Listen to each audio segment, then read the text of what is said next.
Good afternoon, everyone. Good afternoon, everybody. Welcome, all of you. This is a workshop for PSIR optional, Political Science and International Relations optional paper. As you all may be very well aware, students, PSIR is one of the most sought after optional among the civil services aspirants, and it has a very high success rate. However, we have noticed this thing that students, they do come across a lot of difficulty while they have to choose and finalize their optional paper. There may be many doubts regarding what is the nature of the syllabus, what is the nature of the questions, whether the nature of the subject is static or dynamic. If it's dynamic, how are we going to handle the nature of the subject, and how the classes, PSIR optional classes, are conducted in the institute. There may be many doubts regarding the optional paper, and we do understand that these are understandable queries. Therefore, we have decided to organize this workshop for all of you, both of us, myself, Iqbal Singh, and my esteemed colleague, Dr. Sushant Verma. We teach PSIR optional paper in the institute, and in this engaging workshop, our motive will be to answer all your doubts. Whatever your doubts are regarding the PSIR optional paper, we will help you understand why this optional is so successful, why the success rate is so high, what are the secrets of success in the optional paper. We'll help you understand that. We'll also help you understand what is the nature of the syllabus. There are two papers, PSIR paper 1 and PSIR paper 2. What are the nature of the syllabus? What is the nature of the syllabus? What are the topics there in both the papers? And then we will also help you understand, both of us will, discuss one topic each with you, just to give you a hang over the things, that what kind of topics we discuss in the PSIR optional and how do we go about our classes. And we'll also help you understand the importance of answer writing and all such things. And of course, we'll be very, very happy to take your questions also, and also tell you that what should be the right strategy to prepare for this option, and how do we go about doing this in the institute. That also we will clarify. So all these things we intend to do in this particular workshop, and we both are looking forward to engage with you. I hope this will benefit you. So first of all, I'll invite Dr. Sushant Verma. He will introduce the workshop, and he would also help you understand the overlapping of the GS syllabus and the PSIR optional syllabus, which is one of the reasons for its great success rate. So I invite Dr. Sushant Verma. He would continue. Thank you, sir. And hello, everybody. Now, we welcome you to this workshop. And keep in mind that optional plays a very crucial role in your selection. The right choice of the optional can make or break your attempt. So an informed choice is very important, and that's why we are here to help you in that. And as sir correctly mentioned, that PSIR is one of the most sought after optional. And one of the reason is obviously that it has given many high rankers in the past. And the second reason is why PSIR is very important is it has great convergence with the GS syllabus. Now, all of you must have got the handout also. Okay. So basically, before I proceed, I would like to emphasize that this workshop is divided into 4 phases. First, I will be discussing what is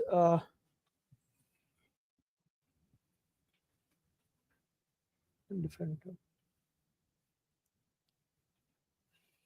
I think different.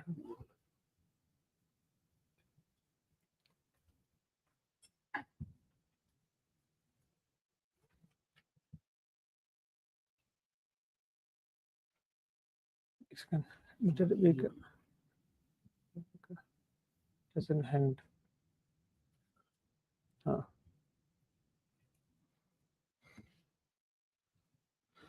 So first of all, I'm going to discuss is why we should choose PSIR.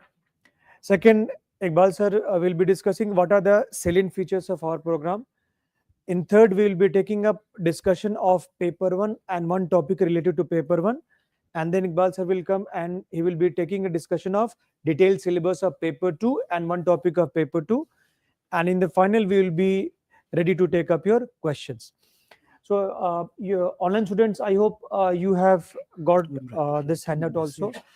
Now, PSIR optional is a very good performing optional, and keep in mind, do not go by what I say. So you can have a look at UPSC's data also, that more than 10% of the successful candidates, they have come from PSIR paper. And keep in mind that PSIR paper accounts for 500 marks.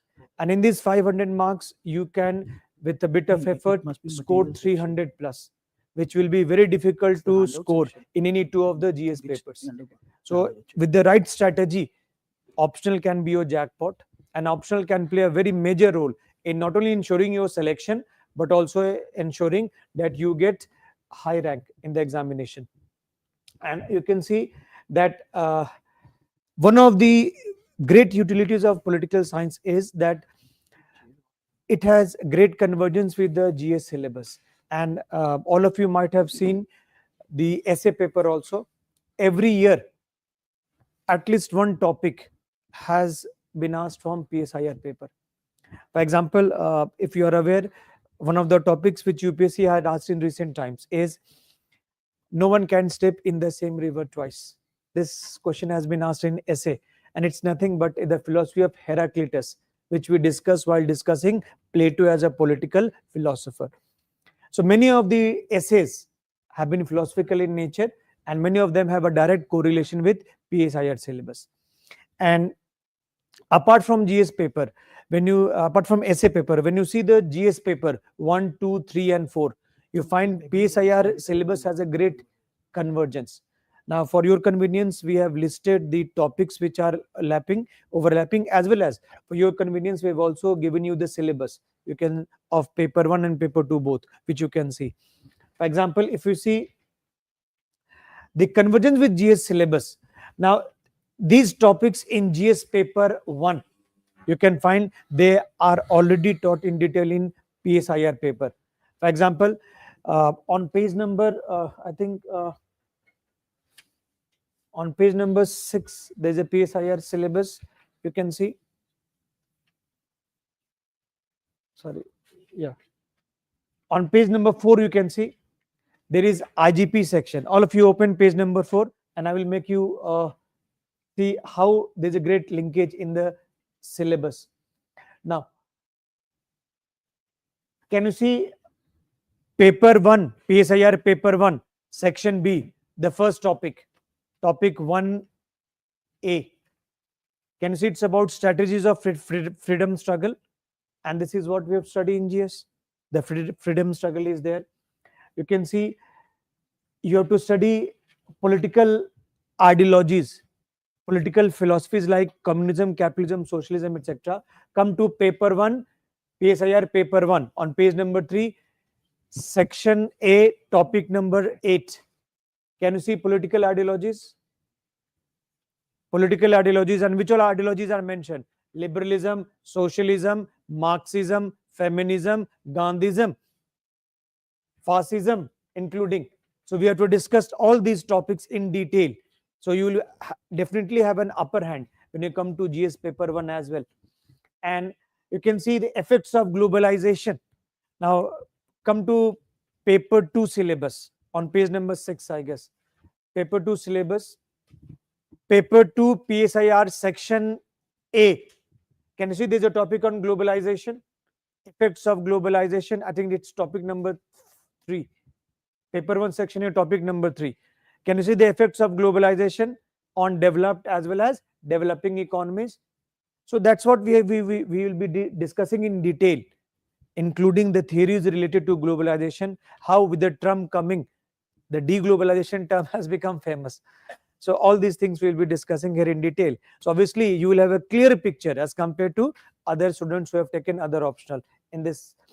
And GS paper 2, entire GS paper 2, with the exception of governance and some of the social justice topic, it is subsumed in section B of both the papers. You can see section B of paper 1 is Indian government and politics, and section B of paper 2 is India and world. So what you see in GS, what you study in GS, in PSIR will go a bit deeper. So you will have a comprehensive understanding of what is Indian polity, Indian constitution, as well as India and the world. So that knowledge of PSIR will definitely be an instrumental in writing better answers in GS paper 2. Similarly, GS paper 3, you find various topics are there. Land reforms, you can see. Now, the topic like land reforms, the topic like liberalization. Now, all of you refer to Paper 1, Section B. Paper 1, Section B, can you see topic number 8? Paper 1, PSIR, Section B, topic number 8. Can you see its planning development? And what is mentioned in the last of that section? It is liberalization, new reforms, new liberal reforms. Okay. So here we find in paper 2 also we discuss security challenges, issues like environment, that Iqbal sir will be taking you COP 29. I hope you are aware of COP 29, which was held in Baku recently. So this is, all these topics are of paper 3 are covered in paper 1 as well as paper 2 of PSIR. And on paper 4 you can see that obviously contribution of moral thinkers and philosophers. Now please refer to paper 1 section A topic number 9 and 10. Paper 1 section A topic number 9 and 10. Can you see it is Western political philosophers and Indian political philosophers? Indian Western political thought and Indian political thought, topic number 9 and 10. So we will be discussing Plato, Aristotle, Gandhi, Kant, John Rawls, all these thinkers. And when you go back, please have a look at ethics paper. UPSC has asked questions from these thinkers. So what you need in GS, you will be studying in greater detail here. And this, your command over PSIR paper will also strengthen your command over GS. So this is one of the reasons why political science is a much sought after optional, is simply because it has great convergence with the GS syllabus and essay paper as well as the 4 papers of GS. In all the 5 papers, your background of PSIR will help you immensely. And even if you appear in the interview, you will find that many of the questions which are asked in current affairs, they are related to international relations or the developments in Indian politics. So where your background of PSIR will give you an added advantage, that you can give a very analytical answer to impress the examiner, to impress the interviewer. So that's how PSIR will help you in this journey for preparation of UPSC. And one of the common questions which comes in students' mind, that what basic thing we should keep in mind before selecting any optional. Now, first thing is you should have interest in that optional. Second thing is your ability to work hard and ability to have analyze any issue. These 3 are required. And last is the correct guidance. Keep in mind that correct guidance can help you tackle the paper in an exam oriented manner, and your time is very precious. So obviously we teach specifically to the point as is the requirement of the examination. The purpose is not to make you a scholar, teaching you for more than 1 year, that's not required. That's what is done in universities. Here you have to target to score maximum marks in the time which you have. So we'll be, one of the motto of our course, obviously our institute, is to be specific exam oriented preparation, keeping strictly in mind what is a requirement of the examination and teach you in a lucid way. Anyway, Iqbal sir will be focusing more on that. So this is about why we should select PSIR. Now I invite Iqbal sir to shed light on what are the salient features of our course. So please. In the end, we will take up your questions, so don't worry. Okay.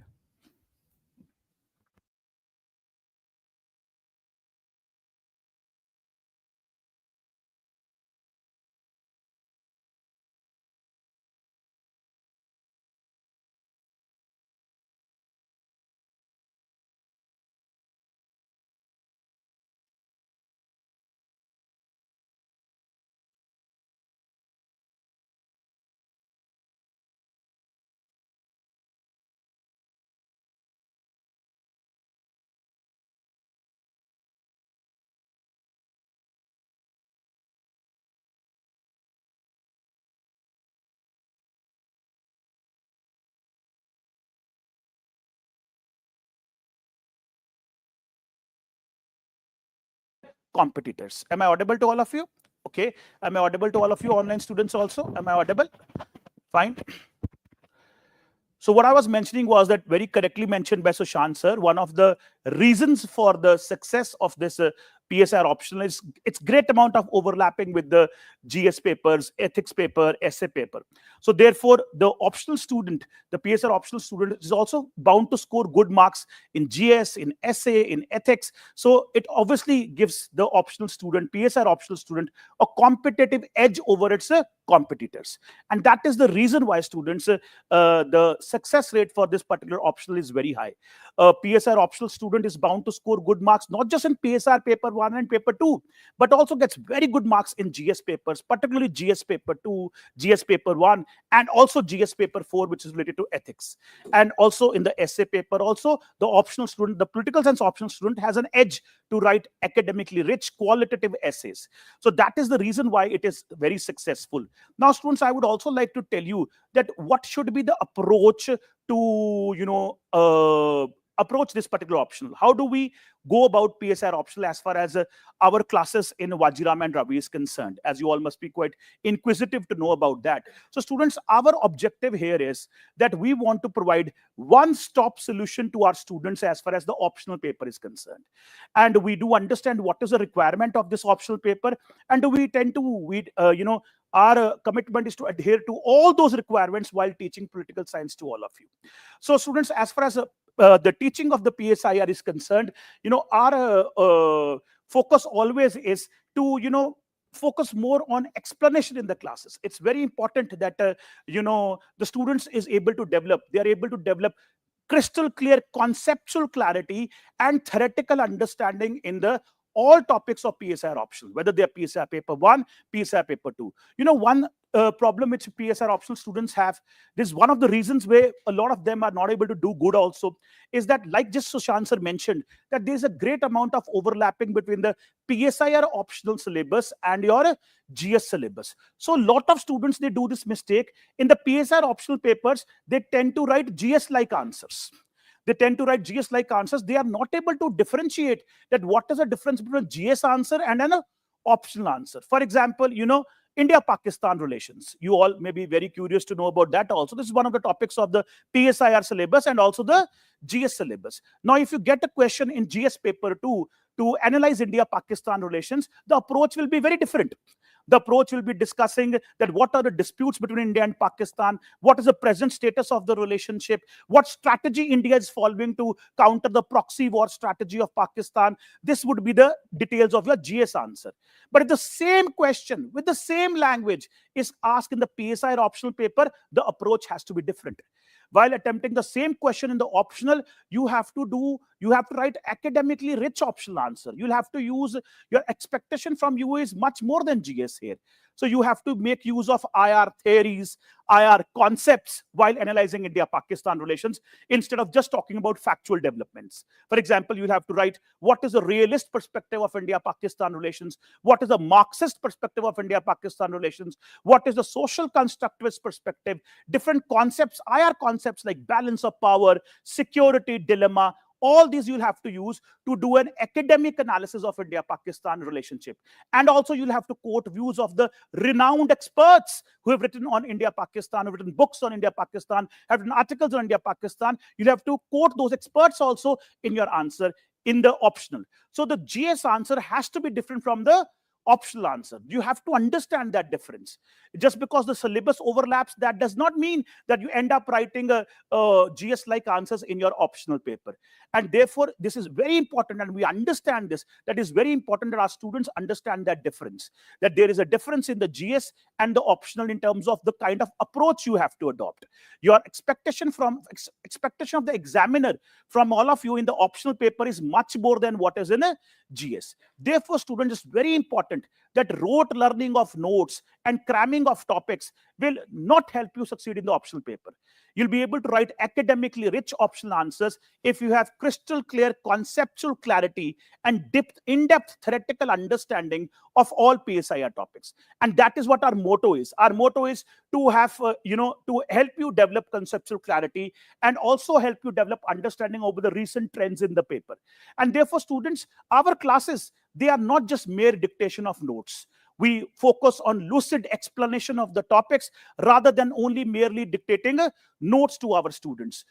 Study material we provide. Very well researched, concise, and exam focused study material is provided to students for all the topics of the syllabus. Like all of you must have received handouts today. Similar handouts you will get for all PSIR optional classes, where the notes are already given to you in a typed format, and this study material is exam oriented. This is more than sufficient to cover all the topics. So study materials will be given to you. But as far as the class is concerned, why would a student walk into the classroom?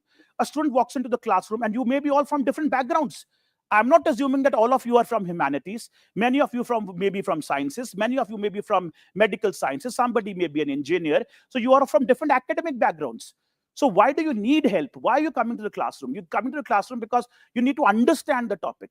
Notes anyways is available, but you have to understand the topic. So that conceptual clarity and in-depth understanding of topic we focus at in the class. So in the class, there would be lucid explanation of all the topics instead of just mere dictation of notes. And as far as notes and study material is concerned, in-depth, and very well researched, concise study material will be given to on all the topics to all of you. One more thing I'd like to discuss with you, that we have realized while teaching PSIRs in so many years, that teaching the subject, understanding the subject, learning the topics, that is only half the job. That's only half the job. The other half of the job is writing, answer writing.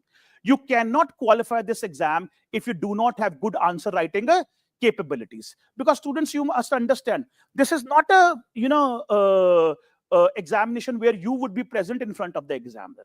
It's not that the examiner would get to talk to you and get to know how much you know about the subject.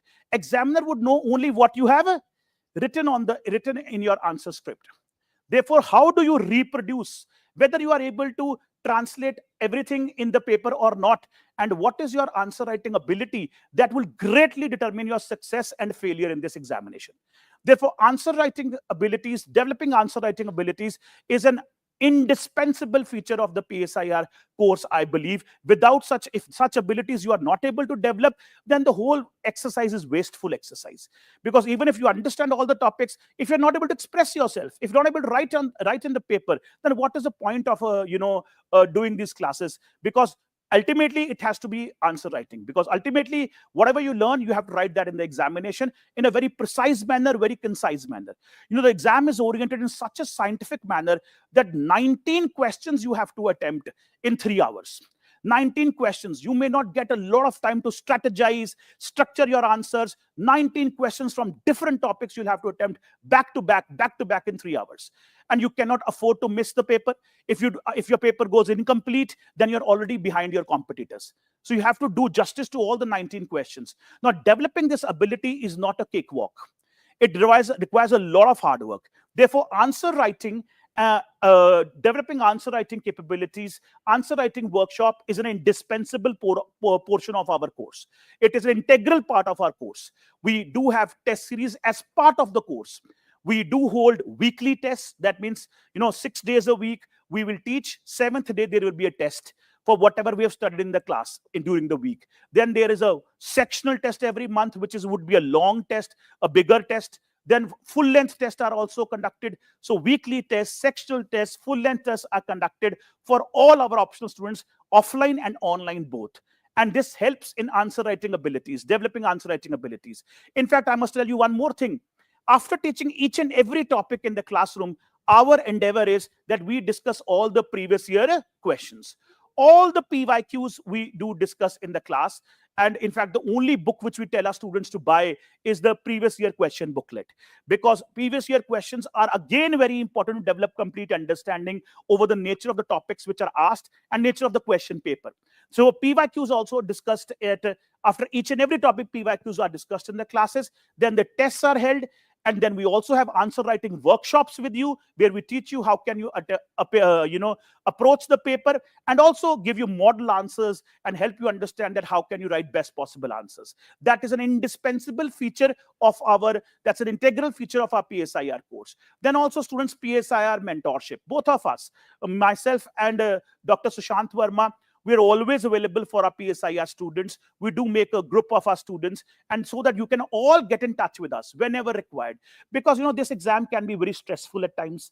This exam can be very demanding at times. A lot of you may also face certain problems preparing, individual problems. So you can get in touch with us, and we'll help you, mentor you, so that you are able to sail through the uncharted waters of the civil services preparation. That is also an integral part of our course. Then also, students, as far as the coverage of the syllabus is concerned, we greatly value your time. Your time is very precious. You are all here to prepare for this exam.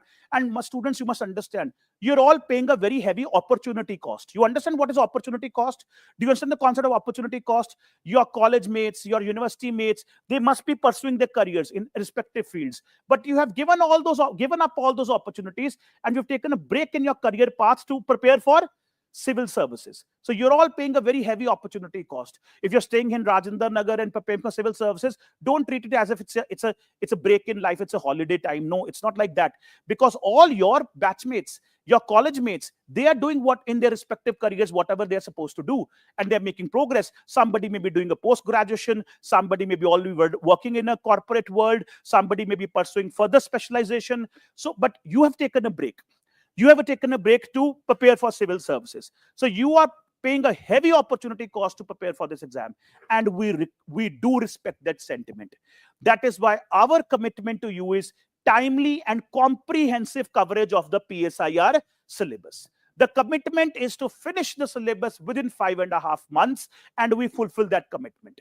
And there would be no holidays. 7 days a week, like I told you, there will be classes, and every weekend there will be a test also. Classes here in our institute is conducted in a very professional manner, and we do make sure that we are able to finish the syllabus within 5.5 months. And it's not like that the classes would go on for eternity. There's a time-bound commitment here that is fulfilled, and comprehensive coverage of syllabus is done in that time period.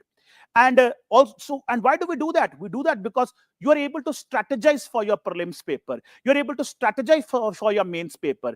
You're able to follow a particular strategic plan to qualify this exam. And if you're attending classes until the last week of your, March, April, May, then forget your prelims preparation. Then you will not be able to prepare for your prelims. So therefore, a time-bound manner, classes is accomplished here. The syllabus is covered here in our PSIR course. So that is also another important feature of our course. Then also, students, there's a lot of interlinkages between paper 1 and paper 2. And that is also kept in mind. While we teach topics, those interlinkages are also kept in mind. And classes are synchronized in such a manner that these interlinkages, you are able to identify these interlinkages. And also, students, like I told you, there'll be 375 plus hours of classroom teaching, 2.5-hour lecture every day of the week, 7 days of a week, except there's some national holiday where we have to shut down the institute because of the government directives. Otherwise, there would not be holiday. God forbid if both of us have some medical problems, that if that happens, then we may have to give you an off. Otherwise, 7 days a week, within 5.5 months, the syllabus is covered. So this is what I told you. That's what I told you. Our endeavor here is to provide one-stop solution for PSIR optional. We do not want you to come again and again to classroom to learn the topics, then to do answer writing, then for a crash course. No, not just once you come here, and all these things will be taken care of, so that you are an end product, so that you are exam ready for the optional examination. So that is also what I wanted to, and yes, there is a previous year question booklet. It is published by Vishal Publishers, available in the market. That PYQ booklet you can get hold of. Previous year questions of PSIR optional mains examination. And we discuss all those PYQs in the lecture. Once one topic is done, all PYQs are discussed in the class. So that is how we go about. This is what I wanted to discuss about the special features of the course. Now, students, now we would venture into the syllabus, PSIR optional syllabus. So Sushant sir will now discuss PSIR paper 1 syllabus with you. It is divided into 2 sections, section A and section B. What are the topics which you study in PSIR paper 1? Then he will also teach you a topic from PSIR paper 1. so that you get to understand that what kind of topics are there. And then he will also discuss a previous year question with you on that particular topic. Then I'll come back again and have the interaction with you and discuss PSI paper 2 syllabus with you, one topic and a PYQ. And then we can open the floor for Q&A session. So I would invite Sushant sir to continue and discuss the syllabus of PSI paper 1.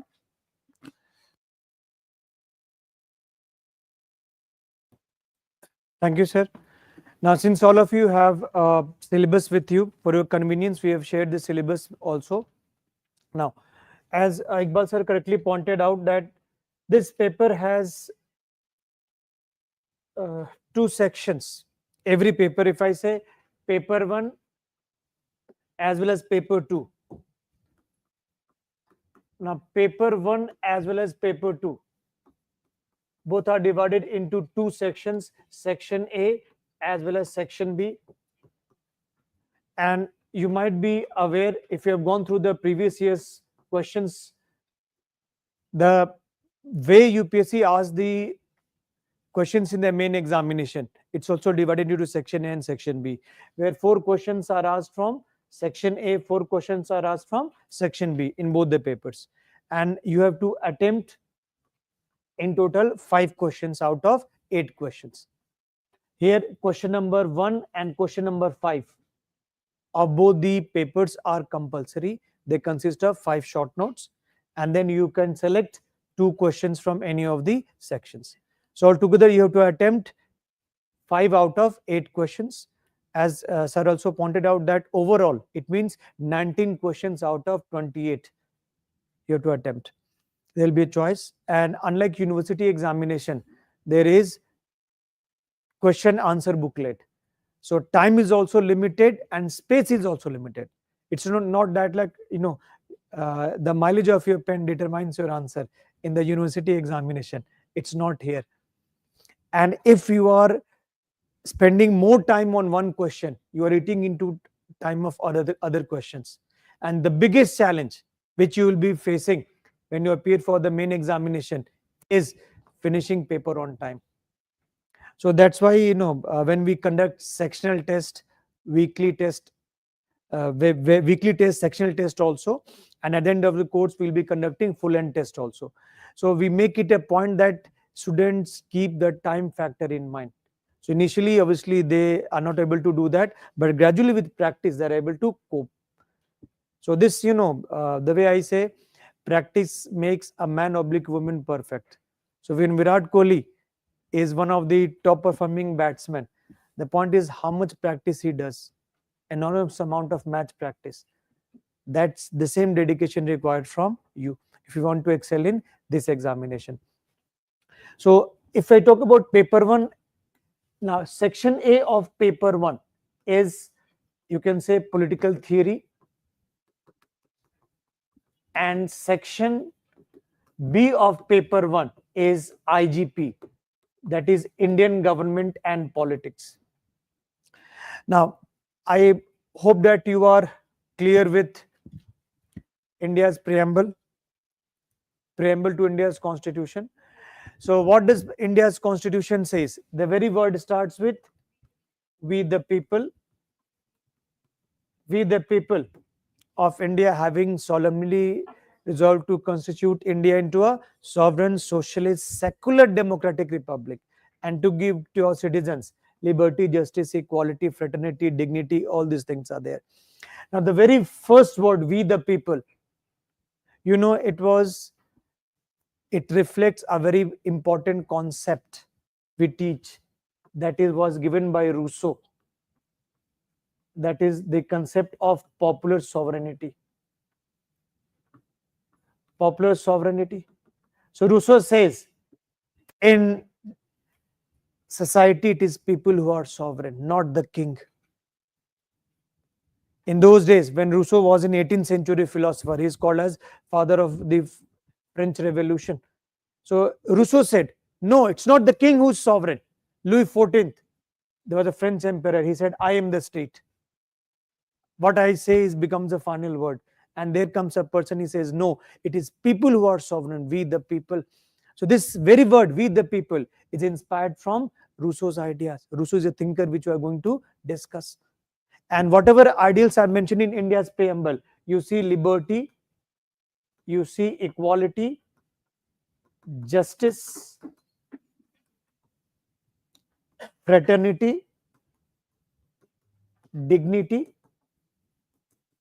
All these we have to discuss in detail, as well as the ideas like democracy.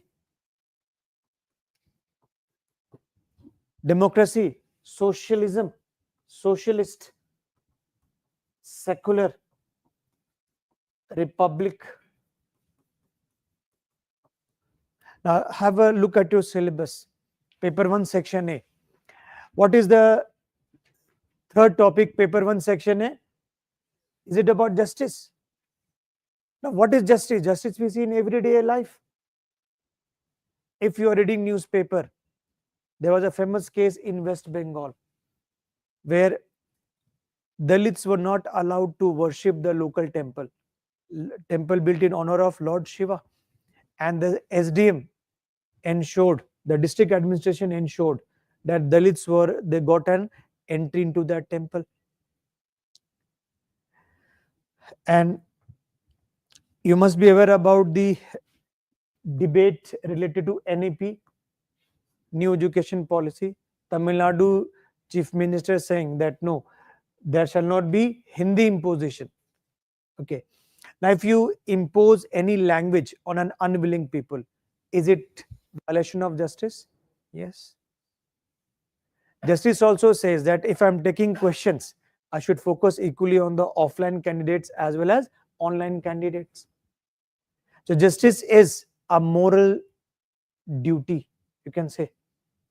It's about fairness in distribution of goods or rewards. So if you're performing in the best way, UPSC ought to give you rank 1. That is what justice is. So when I mention the example of Dalits not being allowed to worship in the local temple in West Bengal, it was violation of justice, that is social justice. And Dalits are considered as the 5th Varna in Indian society. Brahmin, Kshatriya, Vaishyas and Shudras, and that is the Ati Varna or the Pancham Varna. What a very famous reformer Periyar said, Pancham Varna. Who is father of India's constitution? Dr. Ambedkar. Dr. Ambedkar was a torchbearer of social justice, and we have to study Dr. Ambedkar as a thinker also. Have a look at paper 1 section A, topic number 9. Topic number 9, can you see Indian political thought? And in Indian political thought, we have to discuss various Indian political thinkers. You can see Ambedkar is mentioned, Gandhi is also mentioned. Gandhi-Ambedkar debate. Gandhi believed that untouchability should be abolished, but Varna system should stay, because Varna system was based on division of labor. Ambedkar was completely against it. And the difference between Gandhi and Ambedkar's approach towards untouchability that we will be discussing. Ambedkar, unlike Gandhi, believed that untouchability is not mere a social problem. Untouchability is also a political problem. So what was his advice to the people? Educate, organize, agitate. That way you can uplift yourself. Ambedkar's story is a great story of how from a humble background you can achieve by your hard work. You can become India's, father of India's constitution. So in paper 1 section A, we will be discussing in detail the concepts like democracy, concepts like republic, secularism. Now, the idea of secularism emerged in West, and the main person who first talked about separation of state and religion is nobody but Machiavelli. Can you see paper 1 section A, topic number 10, Western political thought? Can you see there is a thinker called Machiavelli? Yes. So Machiavelli for the first time said church should not play a role in the politics. He was against that. And Machiavelli was in favor of a strong king. So this issue of secularism started with Machiavelli. Machiavelli was also a champion of republic form of government. He was inspired by Roman Republic. where people played a very important role. People had liberty. And that's what Machiavelli is also important exponent of civic republicanism, people's participation in the political affairs. We take democracy for granted, but when we discuss this study, the history of democracy, you will find that these democratic rights have been given to people after a lot of effort. You must have heard Akbar Birbal story. Birbal says, Jahanpana Gustakhi Maaf, that I beg you pardon me, Lord. If you allow me, I can speak. Yes, said, speak. Why Birbal used to say that? Because if Akbar became angry, Birbal's head will be chopped off. But now democracy, there's a rule of law. You cannot be deprived of your life and liberty unless you have violated a crime. So if we criticize Prime Minister Modi, it does not mean that no, we are not living in a medieval era, that your head will be chopped off. This right has been given to people after a lot of struggle.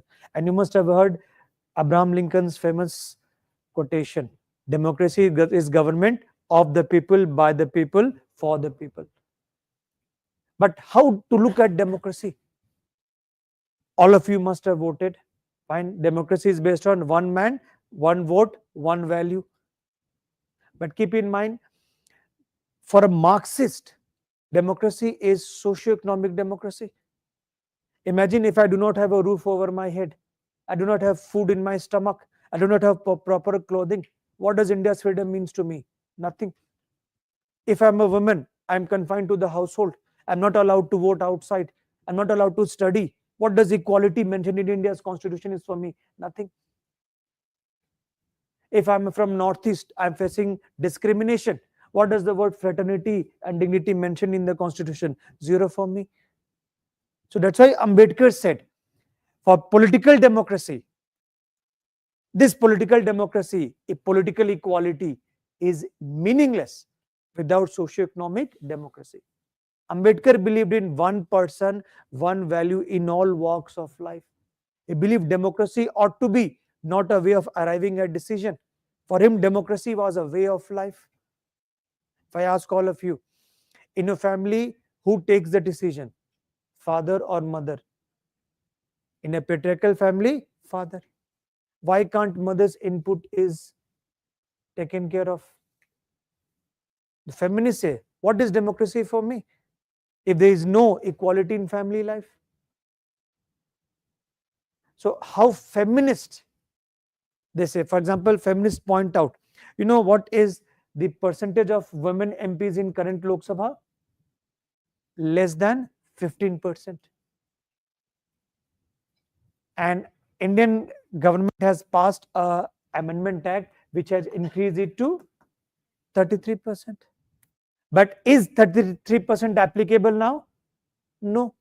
It will be applicable only after the delimitation done after the first census. That's why one of the women MPs says, you are showing us this laddu, that this laddu belongs to you, but you cannot have it now. You can have it after certain years. So how does it benefits us? Nothing. And why 50% of India's population is represented by just 50% MPs, 15%. If you see the global average, it is around 24%. Our neighbors, Nepal, Pakistan, had assured provision for representation of women in the parliament even before India. So for a woman, Indian political system is dominated by males. That's what feminists will say. So see in every walks of life, politics, business, sports, you will find that women are lagging behind. And that has to do with the systematic structure. That is why women in India have carried out movements to improve their lot. Can you see paper 1 section B, the last topic? Paper 1 section B, the last topic, topic number 11. Can you see paper 1 section B, the last topic? What is the last topic? Social movement. In that social movement, can you see women's movement? So women movement in India have been focusing on new issues, like you must have heard about sexual harassment at workplace. Yes. There's a case of, you can see in Tamil Nadu, an IPS officer was sexually harassed by a DGP rank officer. So imagine if this can happen to a women IPS officer, what about the other women who work in different fields? That's why women's movement is for this, protecting women's dignity, protecting women's rights. So from feminism, ideology of feminism, we will be discussing, linking it with women's movement in India. And here I will also discuss with you now, if I show you one famous image. Now, what this image is about? Yes, very correctly. It's about Chipko movement. So women hugging the trees, protecting that. And when I teach you either Chipko movement or ideology of feminism, we will be discussing that this is an example of what is called as ecofeminism. Feminism, ecofeminism. So ecofeminism says both women and nature, they have close bonds. Because in many cultures, women are projected as they nurture. A mother nurtures the child. All of us have been nurtured by our mothers. So this woman gives birth to life, women nurtures. Women also does the same thing. Nature also does the same thing. And how both women and nature, they are exploited by males. So what is male quality? Aggressive, competitive. What is female quality? Nurturing, compassionate, empathy, cooperation rather than competition. So this is example of ecofeminism. So as Iqbal sir correctly pointed out, that how to ensure that your answer in paper 1 section B or paper 2 section B is different from a GS answer.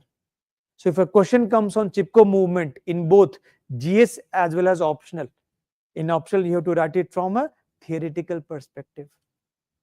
Ecofeminism, you have to give the analysis of the scholars, Ramchandra Guha, Vandana Shiva, Madhav Gadgil, how they talked about Chipko movement. And Chipko movement was based on Gandhian philosophy of Sarvodaya and Satyagraha. All of you look at paper 1 section A, topic number 8. Paper 1 section A, topic number 8. So paper 1 section A, topic number 8, can you see there is a Gandhism, ideology of Gandhism. You'll be surprised to say. And can you see another ideology called Marxism? Gandhi and Marx both had said in their lifetime, there is no such thing called as Marxism or Gandhism. But still we are going to discuss that. So how, when you're writing Chipko movement, you also have to write about how it was based on Gandhi's philosophy of Sarvodaya and Satyagraha. That is going to make your answer different from a GS answer. And so in paper 1, so that's where you have to focus here. And as I said that this political theory, we discuss these concepts, we discuss the ideas of the thinkers. For example, can you see paper 1 section here, topic number 9? What does it starts with? Dharma Shastra, Artha Shastra and Buddhist tradition. Now Dharma Shastra, Artha Shastra and Buddhist tradition. You know what is the notion of the Indian concept of dharma? Dharma is not religion. Dharma is with duty. So your duty as a civil servant will fall into the concept of Raj Dharma. That your duty as a civil servant is to first protect the people's life and property, is to protect they are not being exploited by others. And you must be aware that there is a violence in Nagpur. So there was a violence in riot in Nagpur. So has government taken a strong stand? No rioters shall go and kill other people. So as a district magistrate or as a superintendent of police, you will be sitting in the Raj Dharma. You have to perform your Raj Dharma. So this notion of dharma is still valid even today. What is the next? Artha Shastra tradition. And Artha Shastra tradition is Kautilya. Kautilya belongs to realist tradition. Kautilya belongs to realist tradition. Realist tradition says nothing. Politics is nothing but politics is struggle for power. Whether you see international relations or whether you see domestic relations, Indian politics, politics is nothing but struggle for power and end justifying the means. Realist will say ends justifying the means. Now, end justifying means that what is your objective? Whichever way you achieve your objective, by moral, immoral means doesn't matter. It's fine as long as it helps you to achieve your aims. So you must have heard the difference between Canada and India over killing of a Canadian personnel. Canada says India has given Supari, no hitman job. The assassination carried out by Indian agents of people of Canada. Kautilya will say it's fine. What is end? Indian security. Howsoever we are able to achieve it, by hook or crook, it's fine. So I'm not bothered about morality.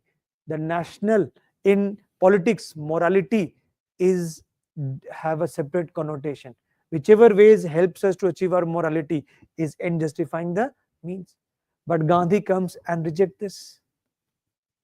Gandhi says means and end have the same relationship, which is between a seed and a tree. Gandhi used to say, as you sow, so shall you reap. How can you expect the fruit of a rose tree when you are sowing the seeds of a babul tree? So ends and means have the same relation. So if you want to clear UPSC, Gandhi will say, yes, go through prelims, mains and interview. And what Machiavelli will say? Use any means. Machiavelli, Kautilya, both are realist. They will say use any means. Will you use any unfair means? That is not. You are not allowed to do that. So this is how perspective are. And you can relate it with your daily, everyday life examples. Now, if you see paper 1 section B, now paper 1 section B where we have to discuss topics like federalism, we have to discuss topics like party system, we have to discuss topics like role of caste, religion and ethnicity. Can you look at the topics? Role of caste, religion and ethnicity. For example, ethnicity. What is happening in Manipur is a tussle between Kukis and Metis. And this is this about the relative deprivation? If you say this is about relative deprivation. Why this conflict started first of all? Because in 2023, Manipur High Court gave ST status to Metis. So Kukis felt that how their chances of getting jobs, their chances of getting seats in educational institutions will now be limited. Same thing. So there is a relative deprivation theory. So when you discuss ethnic conflict in Northeast India, you have to write it with a theoretical angle. This relative deprivation theory you will not be studying in your GS. And that's how that will make your answer different. You have to give the views of scholars from Northeast, Sanjeev Barua, Sanjay Hajarika, etc. And that will make your answer academically rich. Party system. And so all these things we'll be discussing in detail, but point is you have to link it with theory. Now on, if I say, if you come to page number 6 of that material, okay. Yeah.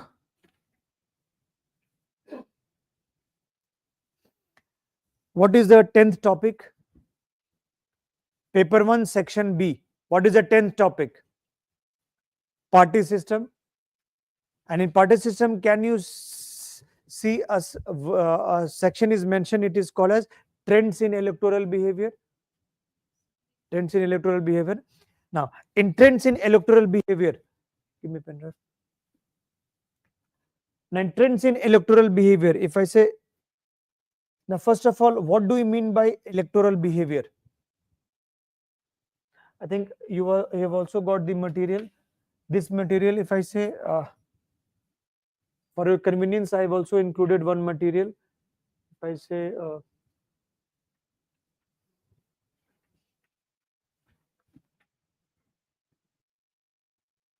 now all of you must have access to this material. Trends in electoral behavior. Yes, online students, you must have access to this material. Offline students, you must have got the also.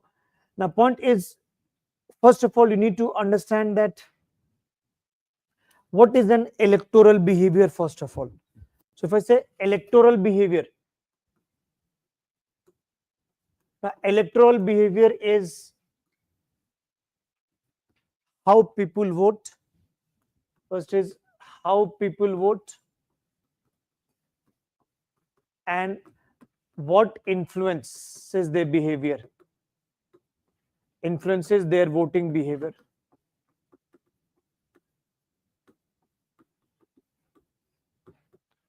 So, how people vote, what influences their voting behavior. And there's a question also at the end of the material, you can see, which UPSC had asked. If you see at the end, I have included the question also. Now, this question which was asked by UPSC, Mains 2021, and it says, and see, this is the way you will be getting question and you will be given proper space to write the answers. That's it. So, you have to write it within 4 pages. Now, it says electoral behavior of voters is governed more by social factors than the political factors. So, this statement is given, you have to explain. So, UPSC itself is saying, yes, electoral behavior is governed more by the social factors and economic factors than the political factors. Explain. And by explaining, you have to give the different examples. For example, now what do you mean by the political factors? If I say, let us see political factors, and question says political factors, the more important role is played by the social factors plus economic factors. Now, if I give you a case study of the elections in Delhi in 2025, elections in Delhi Assembly elections, and you might be aware that Aam Aadmi Party lost its citadel. Aam Aadmi Party lost its citadel and BJP came to power in national capital after 27 years. Now, one of the factors was which worked against Aam Aadmi Party is anti-incumbency, and second is the corruption issue. Aam Aadmi Party, the Chief Minister Arvind Kejriwal, he had resigned, and many of his ministers were also implicated in liquor scam and other scams. Okay, so Aam Aadmi Party had come on a very important agenda. It was born out of anti-corruption movement, but in people's eyes, yes, it was tainted with corruption. That played an important role. Plus anti-incumbency. What is the meaning of anti-incumbency? The dissatisfaction with the government or the party which is in power. So people wanted to give chance to another party. If I compare Haryana, same year, last year in Haryana, there was an elections in Haryana. In Haryana, the BJP came back to power. So there was no anti-incumbency against BJP. BJP beat the anti-incumbency, the dissatisfaction against the existing government. But Aam Aadmi Party was not that successful. Party loyalty is also one of the factors which influences people's voting behavior. So party loyalty, for example, if my family has been traditionally supporter of BJP, I will also support BJP. That is party loyalty. That's how it also shapes. Now, how many of you have actually voted in the elections? Any general elections? Okay. Now, if I ask you, yes, you voted in which election? Delhi elections. Whom did you vote? Why did you vote for a particular candidate? Voting is a secret ballot. I should not ask. So why did you vote for a particular candidate? Give me one main reason.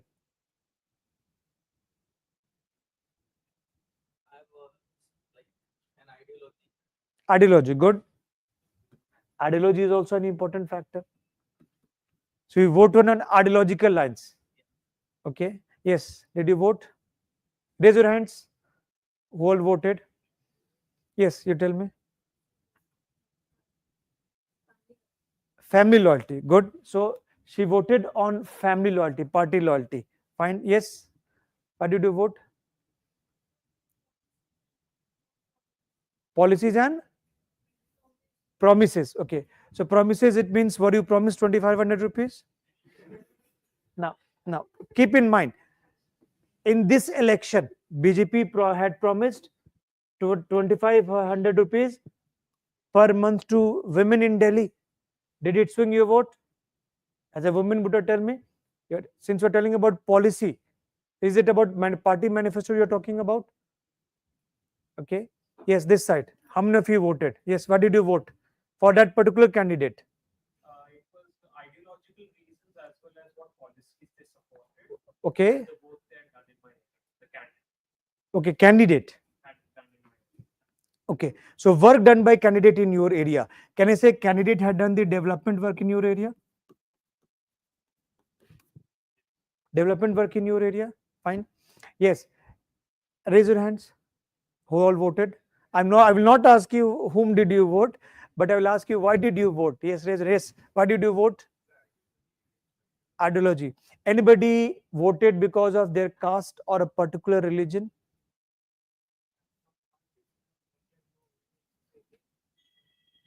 Yes. Now caste, gender, caste, religion, ethnicity, gender are important factors. And keep in mind, caste, a very famous political scientist, Christopher Zafrelay, you might be reading his articles in newspaper also. He said that when Indians vote, when Indians cast their vote, they vote their caste. This is a fact. Caste is the most important determinant, one of the most important determinants of people's behavior. So when Indians cast their vote, they vote their caste. And keep in mind, one of the reasons in 2024 Lok Sabha elections why BJP lost its citadel Uttar Pradesh was because of a careful caste coalition. It was swung up by Samajwadi Party and Congress Party. So how Samajwadi Party broadened its appeal from being a Muslim Yadav party to that of the other parties as well. It made a dent in BJP's vote bank. And keep in mind, what was BJP's slogan? 400 ke par. That was, we want to cross 400. And opposition built on the narrative that if BJP secures 400 plus majority, it means they will do away with reservation, which has been constitutionally guaranteed.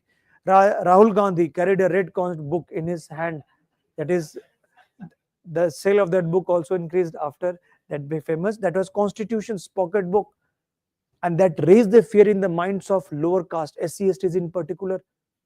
Keep in mind, BJP lost the very important seat of Ayodhya, where the Ram temple was inaugurated. So point is that led the fear in the minds of the people that if BJP gets 400 plus, that it will undo the reservation. And in the Lok Sabha elections, you find that Prime Minister had also made a comment what is called as Mangal Sutra. That if Congress comes to power, it will take away Mangal Sutra of the Hindu ladies. That was, it will give away a lot of benefits to Muslims. So trying to polarize the religion. And in Maharashtra elections last year, Yogi Adityanath, the Chief Minister of Uttar Pradesh, From his, he had given a slogan which became famous: "Batenge to katenge." So that is about how polarization of Hindus. So different political parties, whether Congress, whether BJP, whether regional parties, they have played the religious card. So inauguration of Ram Temple movement was a major reason which catapulted BJP from 2 seats in 1984 Lok Sabha elections to 89 seats in 1989 Lok Sabha elections. So religion plays a very important role. People vote for person belonging to their religion.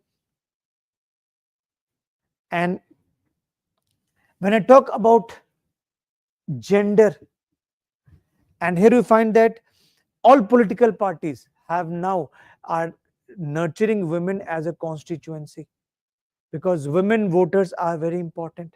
So Aam Aadmi Party had promised 2100 per month to voters in Delhi. BJP said, huh, you have not given 1000 rupees to your women voters in Punjab, despite being 3 years in power. So when they could not fulfill the promise in Punjab, how can you expect them to fulfill promise in Delhi? Double engine government will help you. And this is how BJP had promised 2500 per month.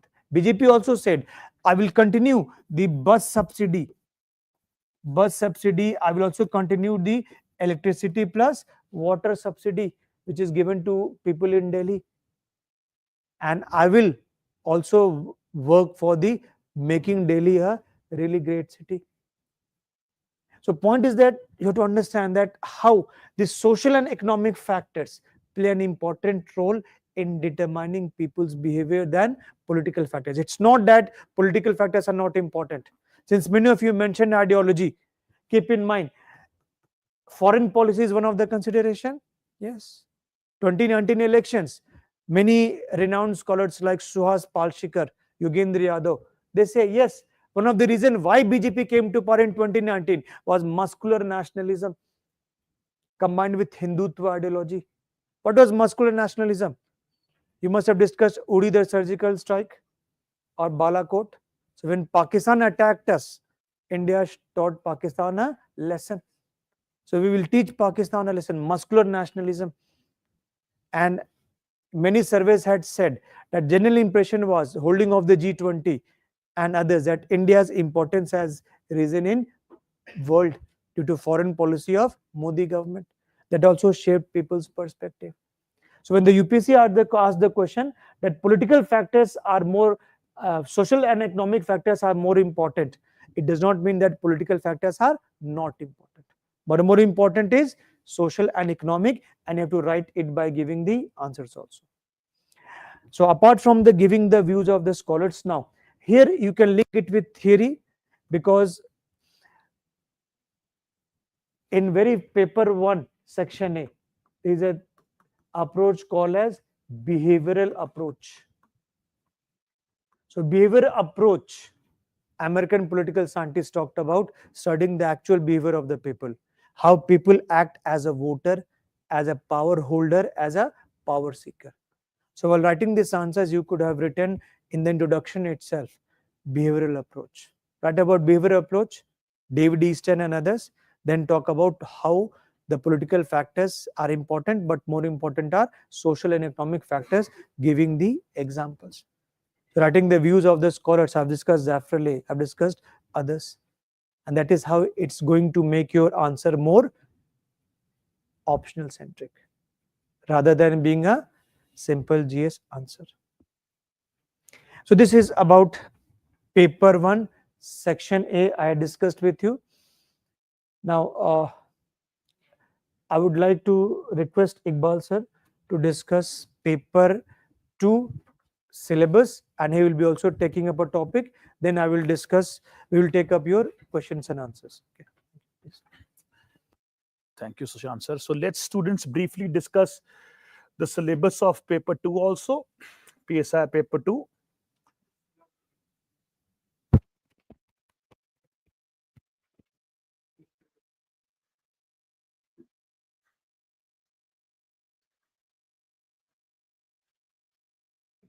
You all have got this handout in which you have the syllabus of paper 2 as well. So let me briefly just tell you what all is there as far as PSI paper 2 syllabus is concerned. So as Sushant sir has discussed with you, PSIR paper 1 is regarding political theory and Indian government and politics.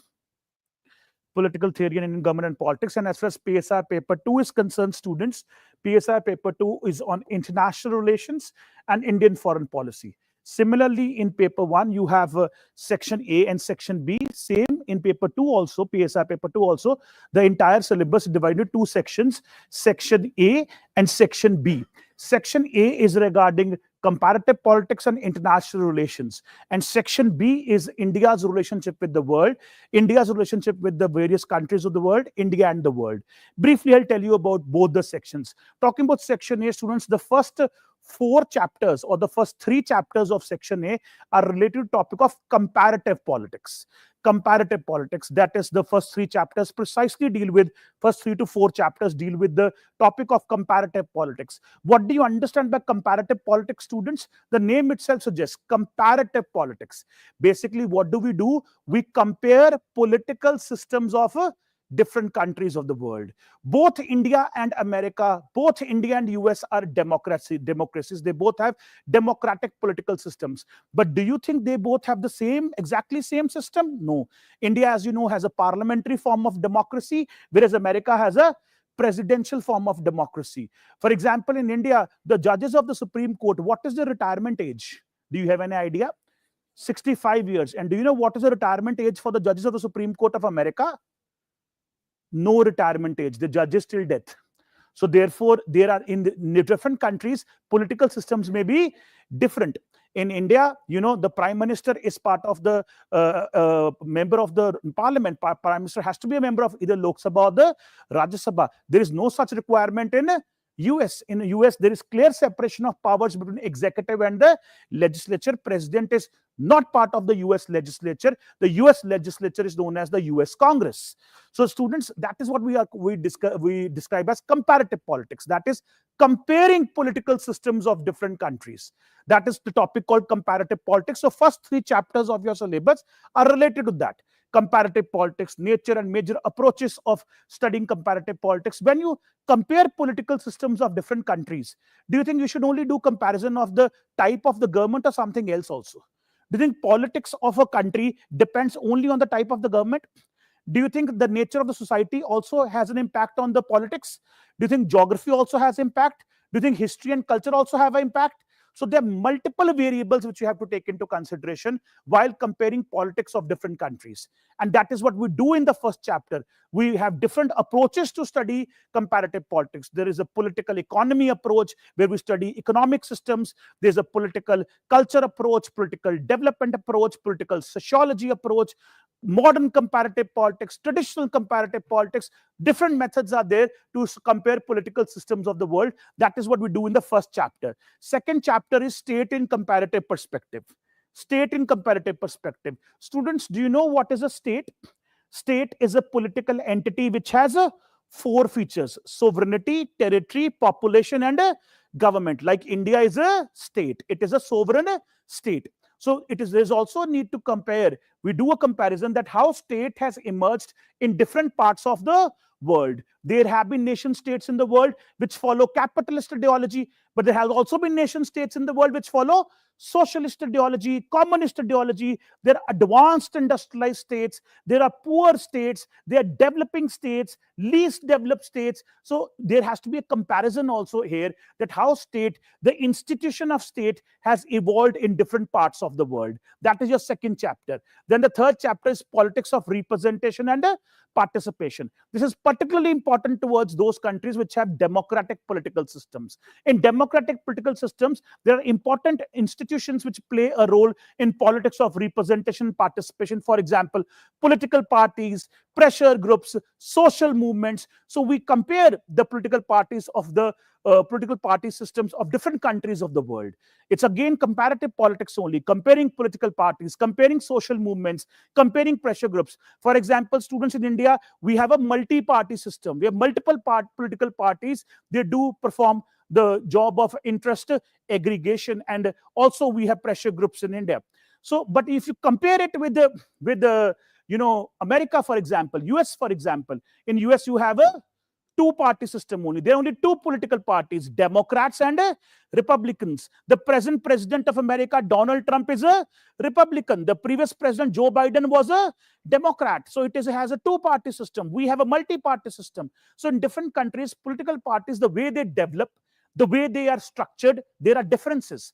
There are political parties of developed countries are very different from political parties of developing countries. Similarly, there's a difference between pressure groups of developed countries and developing countries. Also difference between social movements of developed countries and developing countries. So that comparison also we do as far as politics of representation, participation is also concerned. Also electoral methods, what electoral methods are used in different countries, that is also done here. Then students, the chapter number 4 is regarding globalization. Now students, this is a very important chapter of the syllabus. In fact, in multiple chapters in the syllabus, globalization is mentioned. I hope you know what is globalization. Globalization is integration of the world markets. World markets integrating into a common global market, free trade without barriers. World markets shifting from closed economy towards a open economy, integration of the markets of the world. Development of a common integrated world market is considered as a globalization. And there are so many different ways to look at globalization, so many different ways to understand globalization, how it has developed, why it has developed, which factors have led to its development, how over the years globalization has evolved. Like right now, something very surprising is happening. There used to be a time when developed countries used to promote the idea of globalization, but now the developed countries, the rich countries like US, they do not like the idea of globalization anymore. As you must be reading the newspapers, Donald Trump on a daily basis is doing what? He is imposing tariff barriers on countries. He gives threats that I'm going to impose tariff barriers. So if a country is using tariff barriers, that means they don't believe in the idea of free trade anymore. America is becoming protectionist, which is exactly opposite of globalization. So globalization, how it has developed in the world, how it has evolved in the world, what has been the impact of globalization on, what are the responses of the developed world and responses of developing world about globalization. That is also what is in the syllabus. How globalization affects the politics of the world also, that is also in the syllabus. So that is also in section A we will do. Then also students, I must tell you, I always tell my students that the most important chapter in PSIR paper 2, in fact, are two chapters. Most important chapters of PSIR paper 2. Entire PSIR paper 2, their foundation is these two chapters. That is, one is approaches to study international relations and key concepts of IR. These two are most important chapters of PSIR paper 2 syllabus. In fact, when I start my PSIR paper 2 lectures, I start with these two chapters. Approaches to study international relations and key concepts of international relations. What do you mean by approaches to study international relations? That means there are different theories which have been proposed to study IR.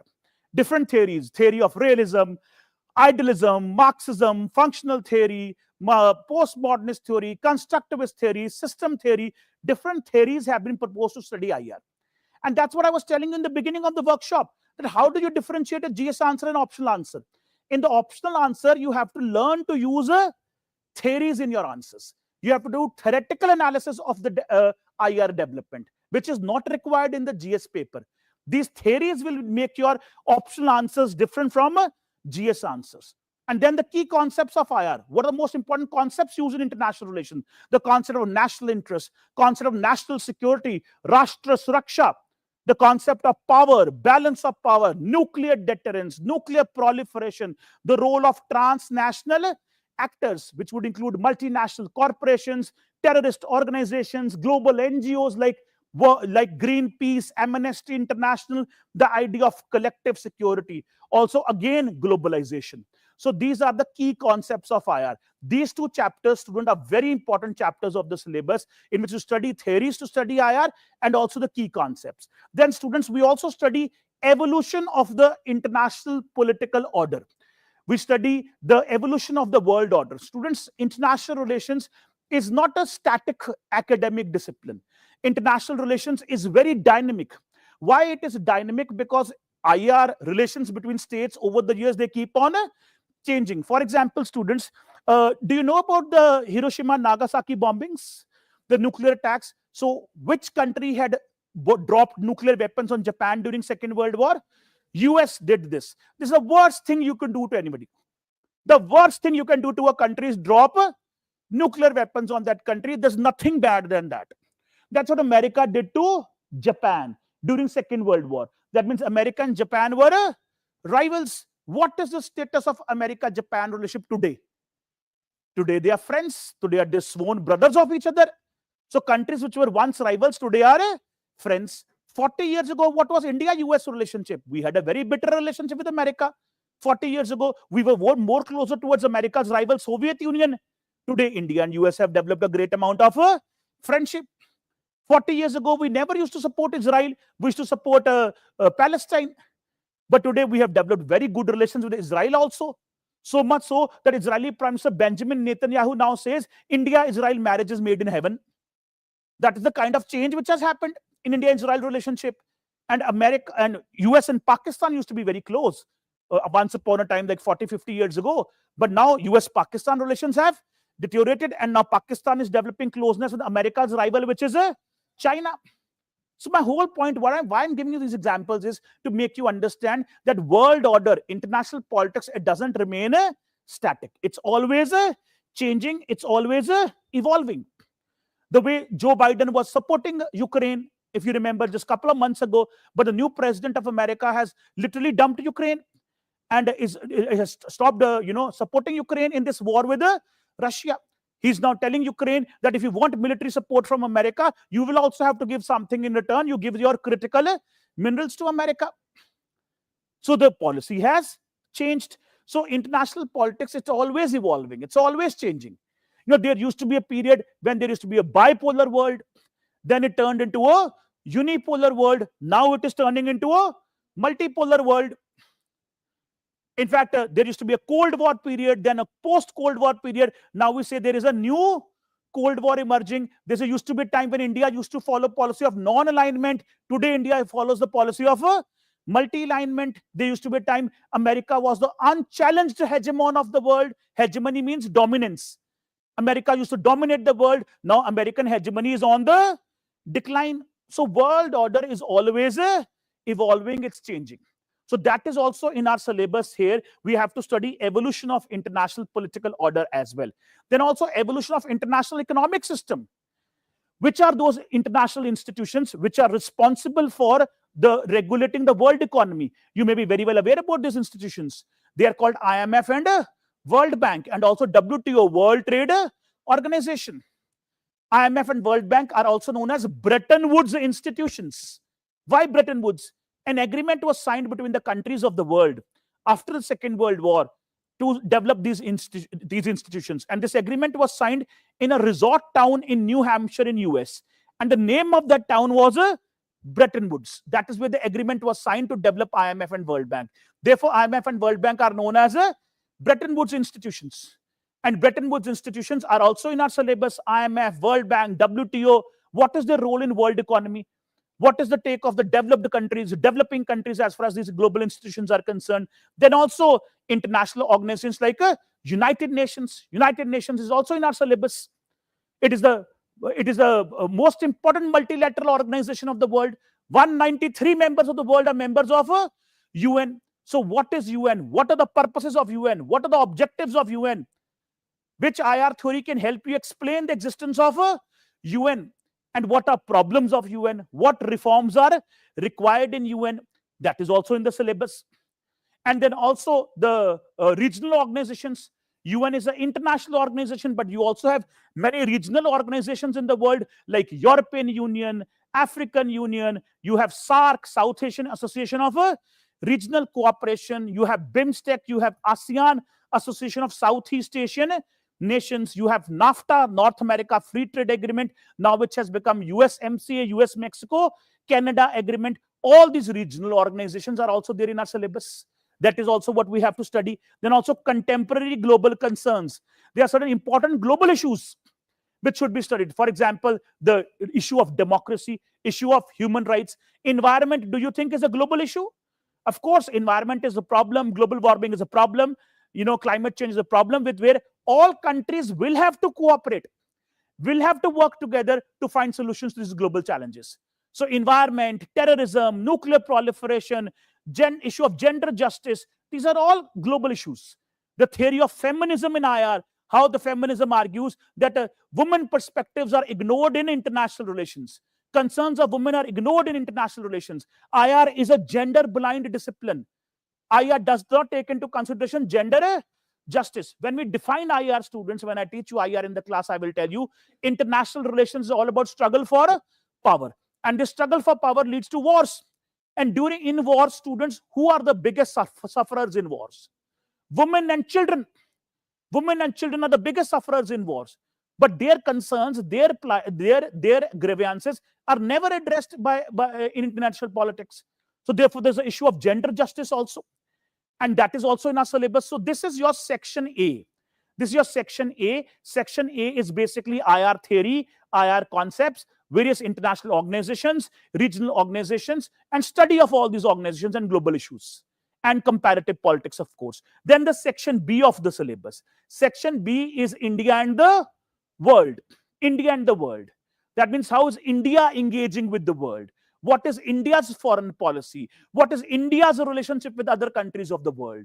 That is section B of the syllabus. The first chapter deals with the Indian foreign policy. What are determinants of Indian foreign policy? What do you understand by this, students? Determinants of foreign policy. Do you think, students, there are certain factors which play a very important role in making of foreign policy? For example, do you think history has a role in making foreign policy?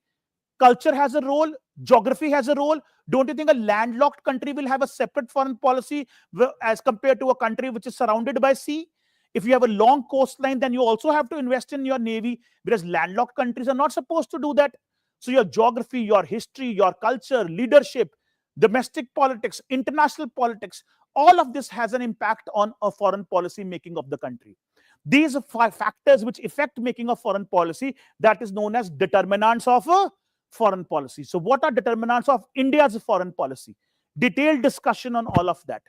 Then also, what are institutions of Indian foreign policy making?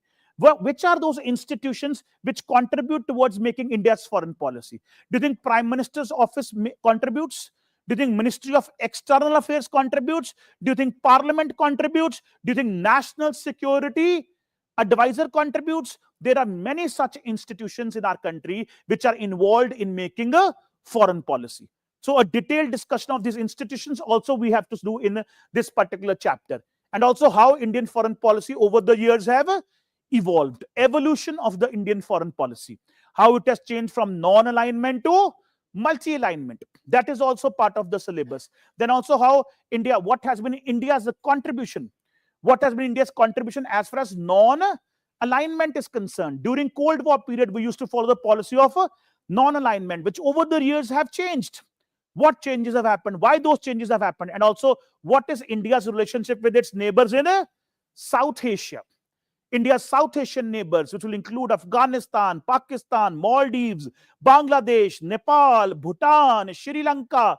What is India's relationship with these countries? What challenges we have in these relationships? All of that is also in the syllabus. Also, what is India's relationship with Southeast Asia, Myanmar and other Southeast Asian countries, for which we had once launched a policy called Look East policy, but now this policy has been replaced by Act East policy by Prime Minister Modi. So India's relationship with South Asia, Southeast Asia, that is also in the syllabus.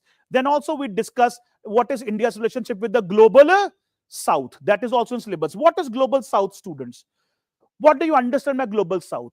The world is divided into two different, two different geographical regions. That's global North and global South. Basically, what do we mean by this, students?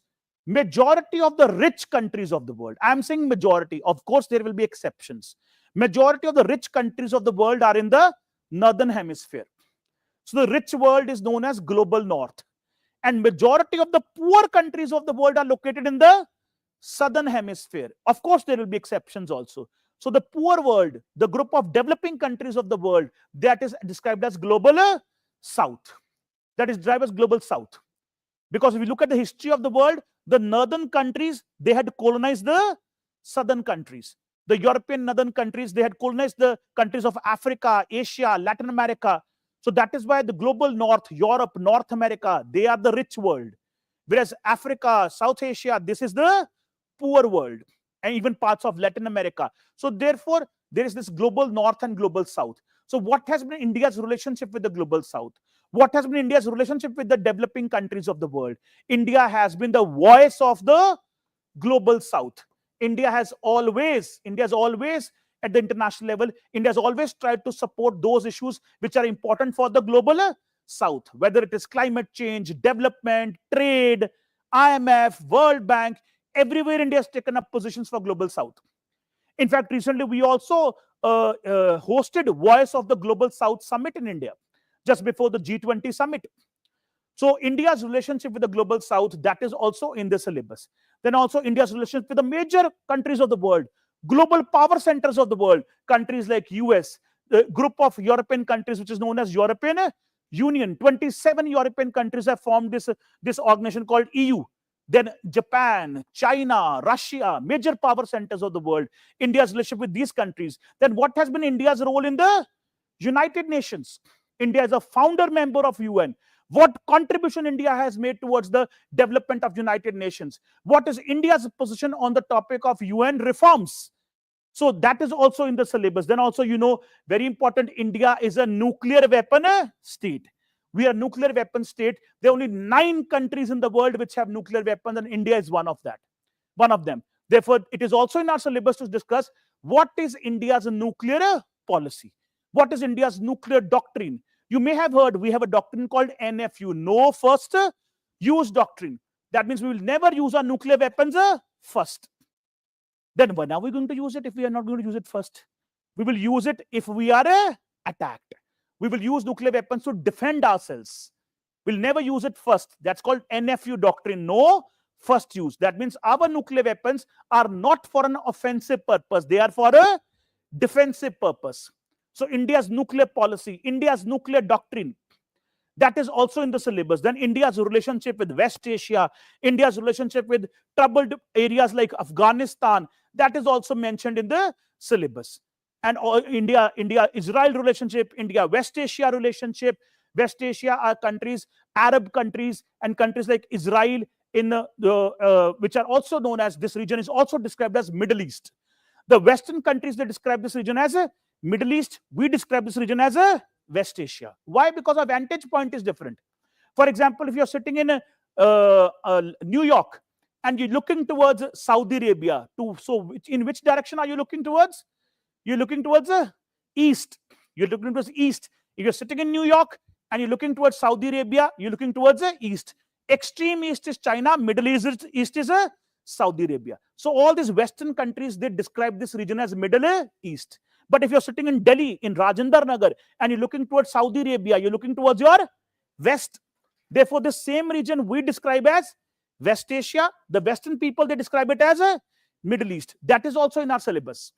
India's relationship with Middle East, Arab countries, Israel, that is also in our syllabus. So this is the syllabus of PSIR paper 2, where section B deals with India and the world, India's relationship with the world, India's foreign policy, and section A deals with IR theory, IR concepts, and comparative politics. So this is the PSIR paper 2 syllabus. And now that we've discussed the syllabus of both the papers, briefly, students, I will also discuss with you a topic. And if you see here, in this particular chapter, key concepts in international relations. In this chapter, key concepts in international relations, you have this topic called power. You have this topic called power. So this briefly I'd like to discuss with you. I will not be able to discuss the entire chapter of power here, because when we study power in international relations, there are different types of power. Power can be of many different types. Okay, and why power is important, students?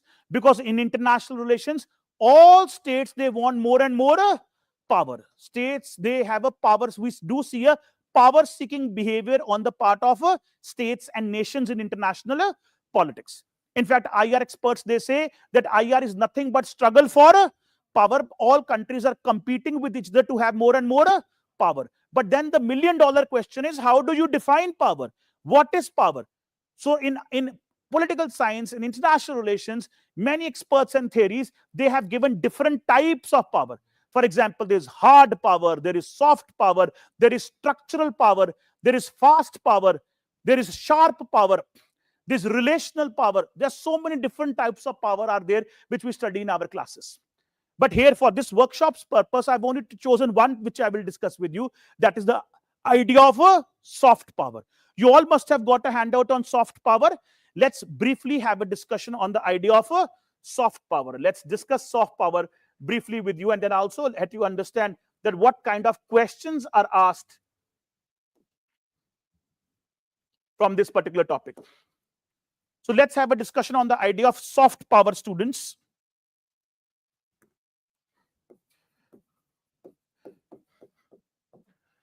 So you may all refer to the handouts also, which I've given to you. So let's have a discussion on that. So students, first of all, I'll let you know what is the most commonly accepted definition of power. The most commonly accepted definition of power is that power is military power plus economic power of a state is described as power. That's one of the most commonly accepted definition of power. That power means if a country is powerful, a state is powerful, that means that state must be having a lot of strong military, strong army, navy, and air force. And can you have, students, can you have strong military with empty pockets?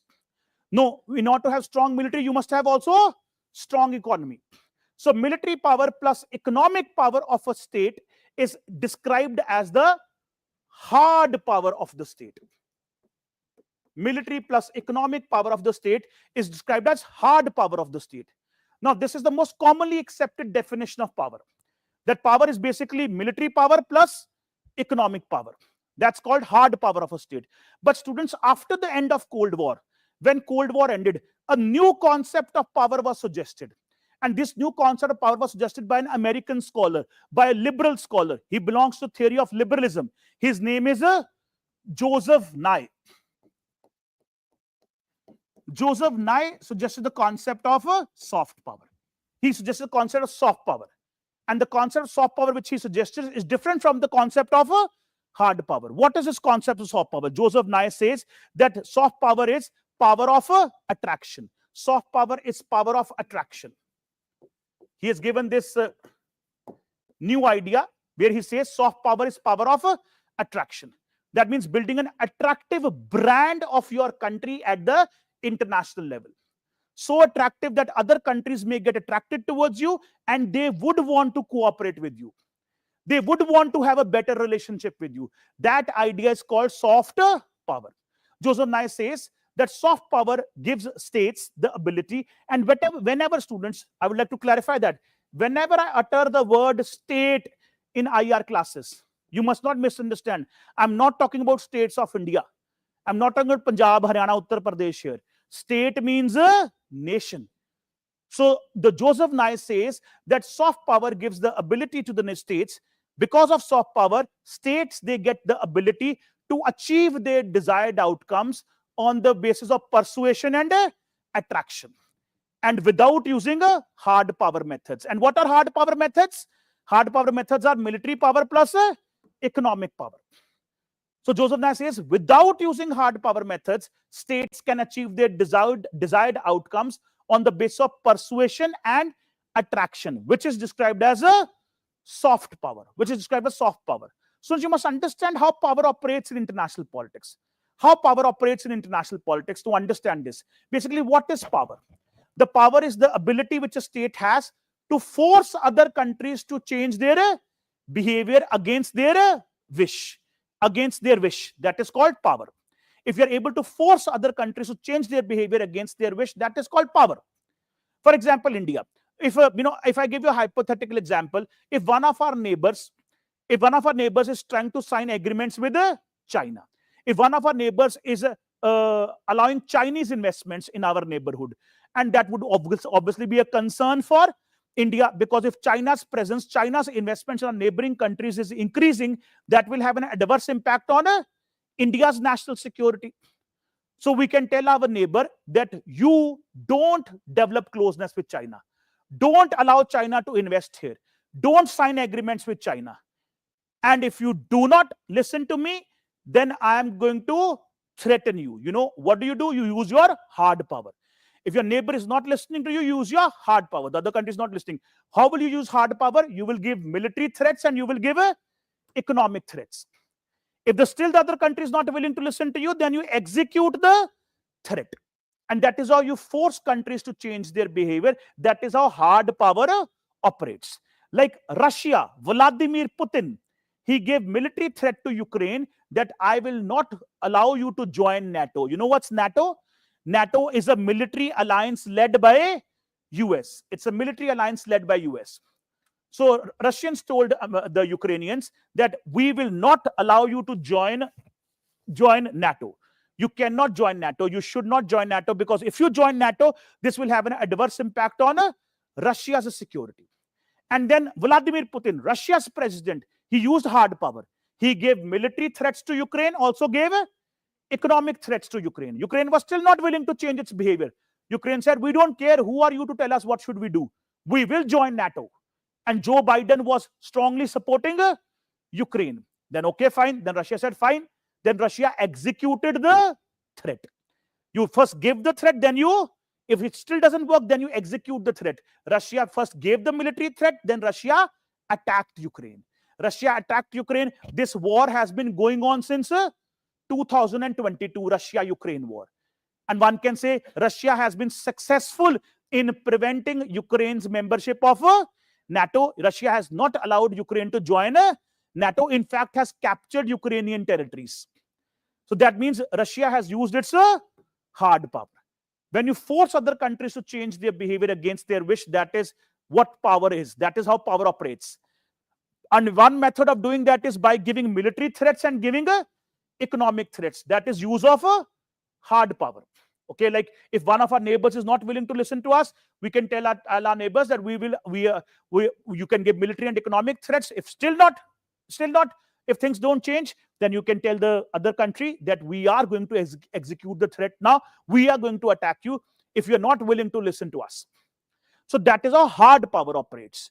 And Joseph Nye says there's no need to do this.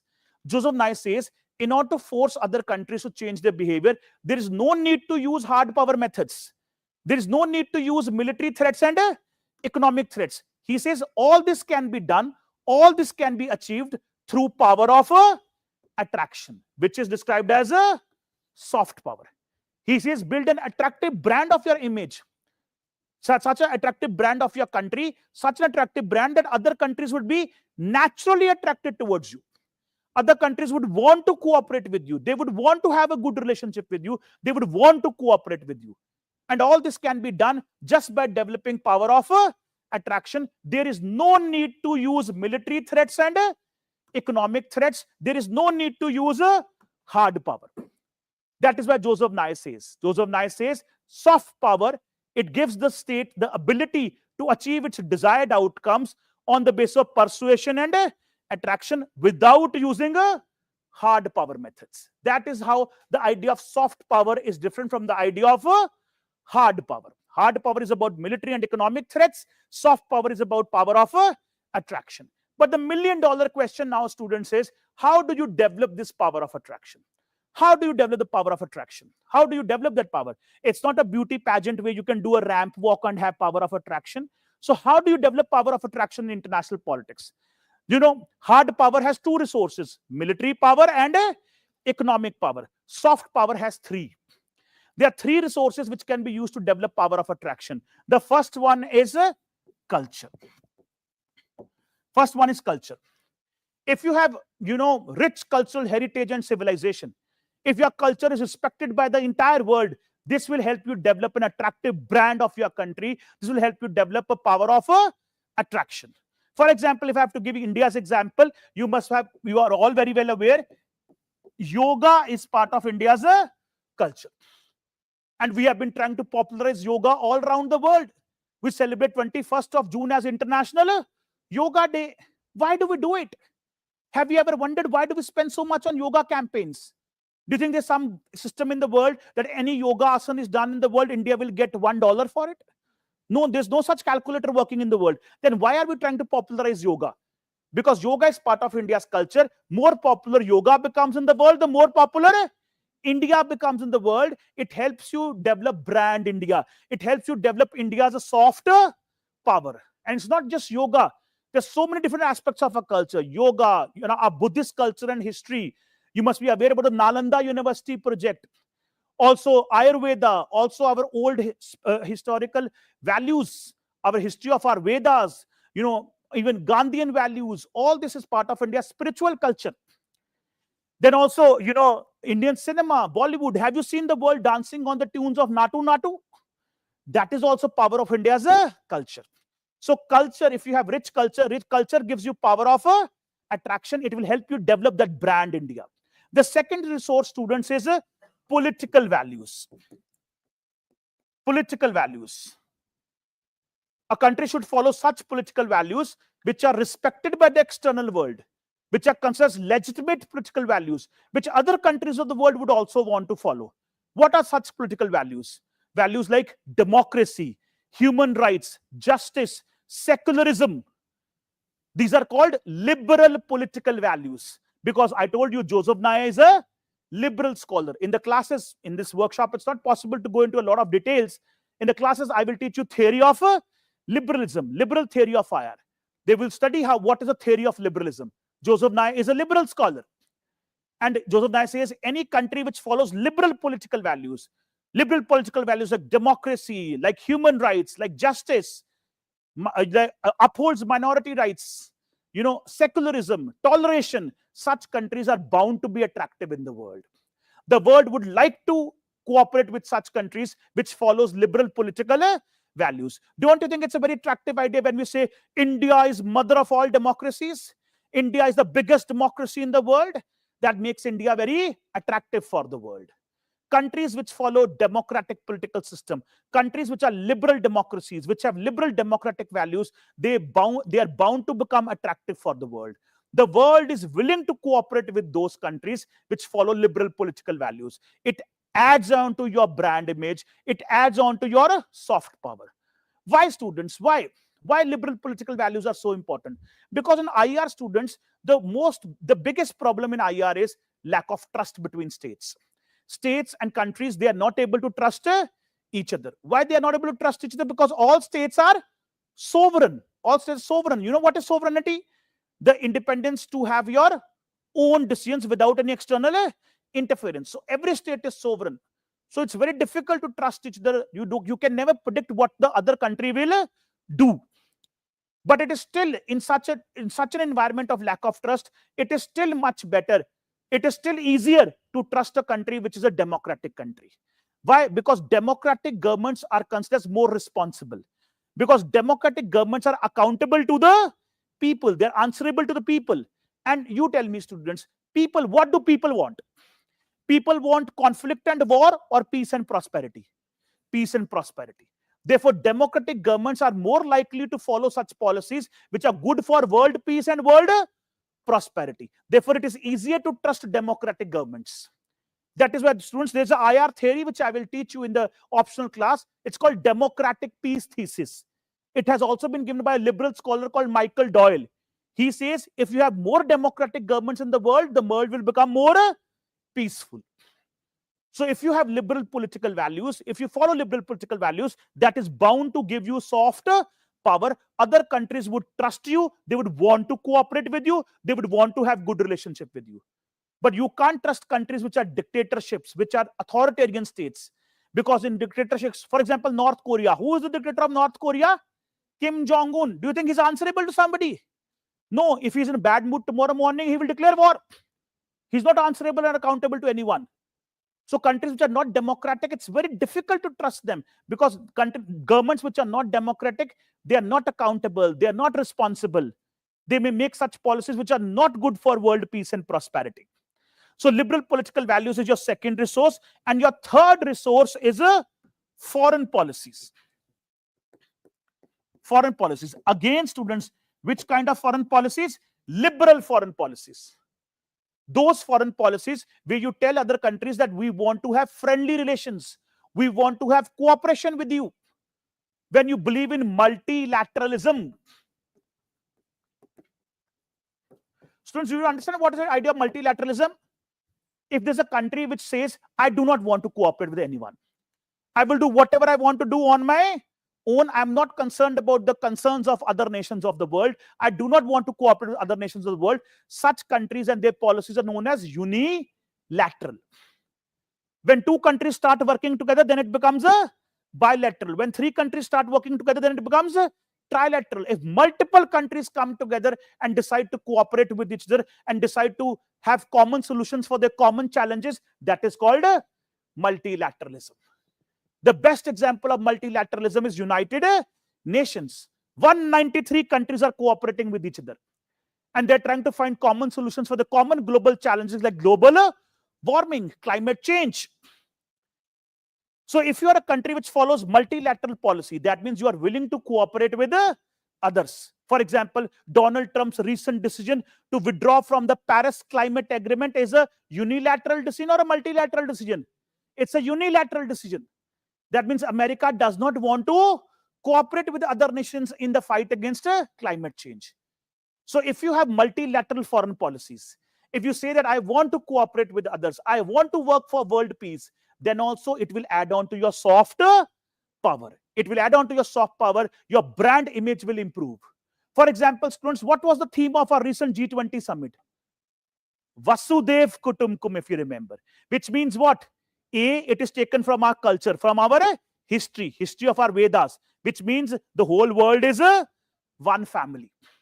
The whole world is one family. India wants the happiness of the entire world, security of the entire world. When you have such a policy, other countries would want to cooperate with you.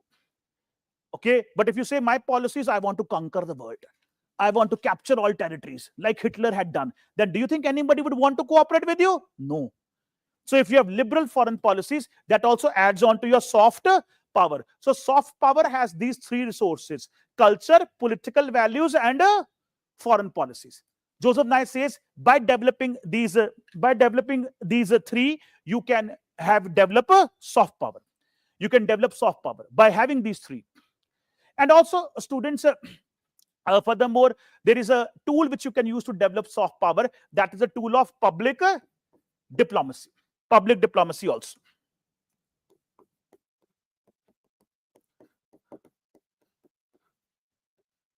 That can be used to develop a soft power. What's this tool of public diplomacy? That is engaging with the foreign populations. If you engage with foreign populations and the foreign populations would get attracted towards you, then their governments would also reciprocate and your soft power will increase. That's called public diplomacy. For example, students, all of you sitting here, if you're all attracted towards America, if you're greatly impressed by America, don't you think you will tell your elected representatives to have good relationship with US? That's what we mean by public diplomacy. That means India should also engage with foreign populations, with foreign publics. And if the foreign populations are attracted towards India, India will be able to develop a soft power. For example, if you go to France, if you're posted as an Indian diplomat in France, and you are told to do public diplomacy there, that is engage with the local people of France. How will you engage? You can hold cultural festivals there, Indian cultural festival, Indian food festival, India's Indian film festival. You can do cultural exchange programs. You can do, student exchange programs. You can tell the people of France how we are motivated from French values like liberty, equality, and fraternity. So if the French people would be attracted towards India's culture, then they will tell their government, elected government, to have good relations with India. That is how public diplomacy, engaging with foreign populations, can also help you develop a soft power. So this is the idea of soft power, students. But you also must understand that soft power has limitations. There are certain strengths which hard power has, which soft power doesn't have. That also we must discuss, which is also given to you in the handout. So if I talk about the strengths of hard power, what are the strengths of hard power? So if I talk about the strengths of hard power, the biggest strength of hard power is that hard power is tangible. It's tangible. What do you mean by tangible? That means it is quantifiable. You can measure the impact of hard power. It is quantifiable. For example, students, can you measure the amount of weapons we have in India? Guns we have, missiles we have, the GDP of India? It is tangible. It is quantifiable. You know what impact it will have. So hard power, because it is tangible, therefore it is under strict control of the state. It is under the strict control of the state. State controls hard power. State controls hard power. For example, students, as far as a state is concerned, but 10 minutes I'm including. Then it is incomplete. So hard power is tangible, therefore it is under strict control of the state. That else you have to understand. For example, students, do you know Prime Minister Modi knows what kind of weapons we have? So it is under strict control of state. For example, if Prime Minister Modi wants to bomb Karachi and Lahore tomorrow, he can do that. He knows we have the BrahMos missile and we can destroy these two cities. It is tangible. We know the impact of a hard power, what impact it will have. Also, one more thing, students, hard power is compelling in nature. It's coercive in nature. That means with the use of hard power, you can compel others, you can coerce other countries to do certain things. You can force others to do certain things. This is the strength of a hard power. But students, all the strengths of hard power is not available in a soft power. That's not available in soft power. Soft power, do you think it is tangible? What is soft power? That's power of attraction. What is attraction? It's human emotion. So therefore, and can you quantify human emotions? Can you say my friend is 10 units uglier than yesterday or 20 units attractive than yesterday? No. So soft power is not tangible. Because it is not tangible, therefore it is not under the strict control of the state. Do you think Prime Minister Modi has some room in his office where he can open up the office and pull out 2 kgs of soft power and bomb Karachi and Lahore with yoga and butter chicken? Is that possible? That's not going to happen. So it is also not tangible. It is not under strict control of the state. It is also not compelling. That means with soft power, you can't force other countries to do certain things because soft power is voluntary in nature. Can you force countries to, for example, get attracted towards India? Attraction is always voluntary. Therefore, soft power has many limitations. It has many limitations. That is where students, a lot of experts, they say that over-reliance on soft power can be counterproductive. If you over-rely on soft power, it is counterproductive. It will backfire because hard power is equally important. There's no harm developing soft power. You can develop as much as you want to. But if you develop soft power at the cost of ignoring hard power, then it will backfire. Because hard power is also equally important. For example, in India's case, we can use soft power to develop good relations with, for example, Sri Lanka and Bhutan. And even Nepal. Why? Because we have cultural similarities with these countries. Nepal is a Hindu majority country. In Bhutan and Sri Lanka, they follow Buddhism, and India is the birthland of Buddhism. So we have old historical cultural links with which we can develop soft power with these countries and develop good relations. But do you think soft power will help you deal with rivals like China and Pakistan? Do you think it will help you deal with rivals like China and Pakistan? No. Can you convince Pakistan, let's have a Bhangra camp together and you leave our territory, POK? Or can you tell Chinese that let's have a yoga camp and you leave our territory in Aksai Chin? No. In order to deal with rivals like Pakistan and China, you need hard power. In order to become a global power, you need hard power. Therefore, if you over-rely on soft power, that can backfire. Hard power is equally important. Therefore, Joseph Nye says that there should be a good mix of soft power plus hard power, which is known as a smart power. That means countries should try and become smart powers. Then we also must discuss, students, why is soft power idea relevant today? Why it is relevant today? It is relevant today because use of hard power has become difficult. Why it has become difficult? Because today we live in a world of globalization. We live in a world where countries are having free trade, where countries are economically interdependent. There is economic interdependence. And this economic interdependence is described in IR theory as cobweb world. Today we live in a cobweb world. Have you seen spider web? So world has become like a spider web, where all countries are economically interdependent because of free trade and globalization. And this cobweb nature of the world, complex interdependence nature of the world, these are IR theories, all of them. Because of this, use of hard power has become difficult. You know, China is India's largest trading partner. Can we afford to fight a war with China? Don't you think it will have a bad impact on Indian economy? Then students, because today 9 countries have nuclear weapons. Nuclear weapons. Because of nuclear weapons, today nuclear deterrence operates. What is nuclear deterrence? Nuclear weapon states cannot fight a war against each other because it's not possible to win a nuclear war. A nuclear war leads to mutually assured destruction, mad doctrine. That is also an IR concept, IR theory, which we do in classes. So because of nuclear deterrence and globalization and cobweb world, use of hard power has become difficult. That is why we have relevance of soft power. And then students, there are scholars who have written on this. The scholars are divided. There are certain scholars who say we should give importance to soft power.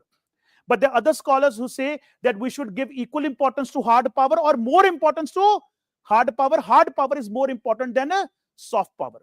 All the scholars are also listed in the handout for you.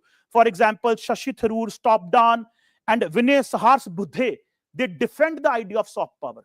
They believe that soft power will help a country in developing its global status, in strengthening its credibility and legitimacy at the global level. But there are other scholars who disagree.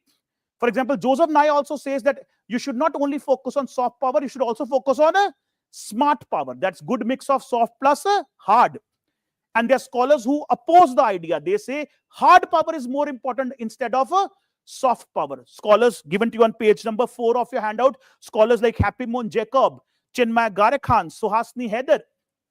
So these are scholars who oppose the idea of soft power and they give more importance to hard power.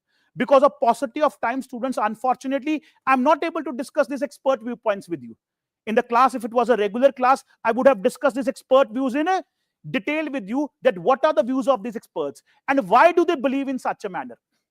But here I'm being told that we are running out of time, therefore I have to cut short the discussion. So these are the expert viewpoints on soft power. There are a set of scholars who support the idea, the set of scholars who say no, hard power is more important. So whenever you get a question in the exam on soft power, you have to bring out these both perspectives. I've given you a previous year question also in the handout, which was asked in 2018, which is what, according to Joseph Nye, are major sources of countries' soft power? Discuss its relevance in contemporary world politics. This question was asked in the PSIR paper. So how do you attempt this question? While attempting this question, first of all, you have to define what is the idea of soft power and different resources of soft power. Which are different sources? Culture, political values, and foreign policies. The whole idea of soft power you describe. Then the next subheading, you can divide your answers. In the classes, we'll teach you what should be the structure of your answers. So you can divide your answers in different structures. That is, different subheadings. So in the body of the answer also you can have different subheadings. So you can make a subheading because it is asked in the paper, relevance. What's the relevance? So what's the relevance? Whether soft power idea is relevant or not. So while discussing relevance, you'll have to discuss the relevance of the limitations of soft power. That soft power has certain limitations. Hard power is equally important. You also have to discuss why soft power idea is relevant. Because of the cobweb theory, because of a complex interdependence theory, because of nuclear deterrence. Use of hard power has become difficult. Therefore, soft power has become more relevant. But at the same time, you also have to highlight the limitations of soft power. The moment when you get a question, analyze relevance. What do you mean by relevance? Relevance means that is this idea relevant? If relevant, why relevant? If not relevant, why not relevant? So both you have to highlight. If relevant, why relevant? Because use of hard power has become difficult because of cobweb world, complex interdependence world, globalization, and nuclear deterrence. Not relevant, why not relevant? Not relevant because soft power idea has limitations. It is not tangible, not under the control of a state. It is also not compelling in a nature. So hard power is equally important. There should be a good mix of soft plus hard. That's smart power. And then also views of the scholars. Scholars who support the idea of soft power and scholars who oppose the idea of soft power. All this you have to write in your answers. And your concluding paragraph will be on the idea of smart power. To write a good PSIR answer, it must have the background, the context, also IR theory, also views of the scholars. So views of scholars here, these IR theories, globalization theory, cobweb theory, nuclear deterrence theory, liberal theory you'll have to use. So that is how you can attempt this particular question given, which was asked in 2018. Like I told you, because of paucity of time, I will not be able to do a detailed discussion. I would have loved to do a detailed discussion on this, but we are running out of time. and we also have to take your question and answers. Clear to all of you?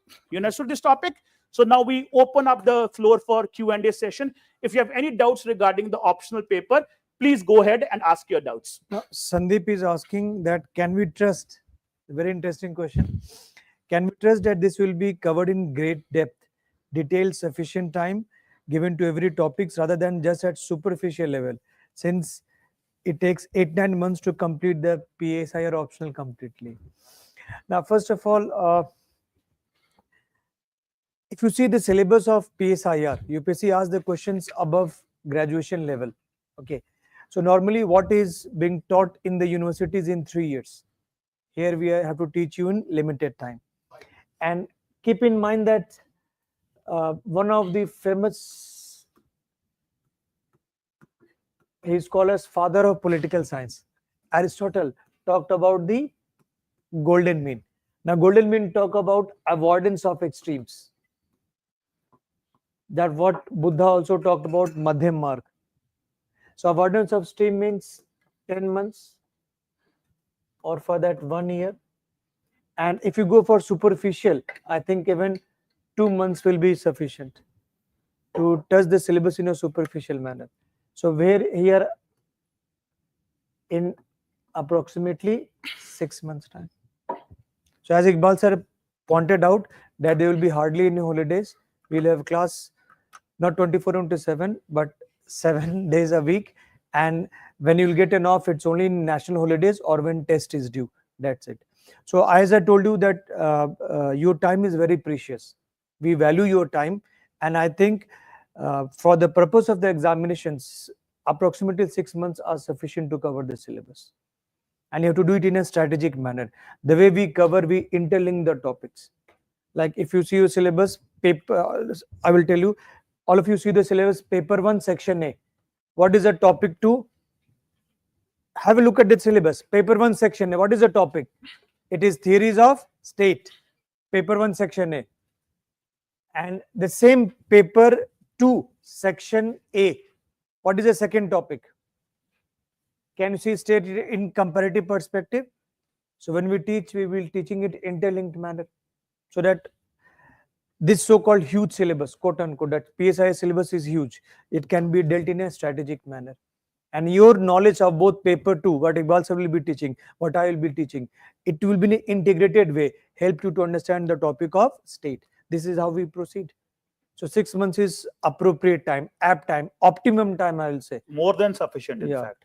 You know, how it takes more time.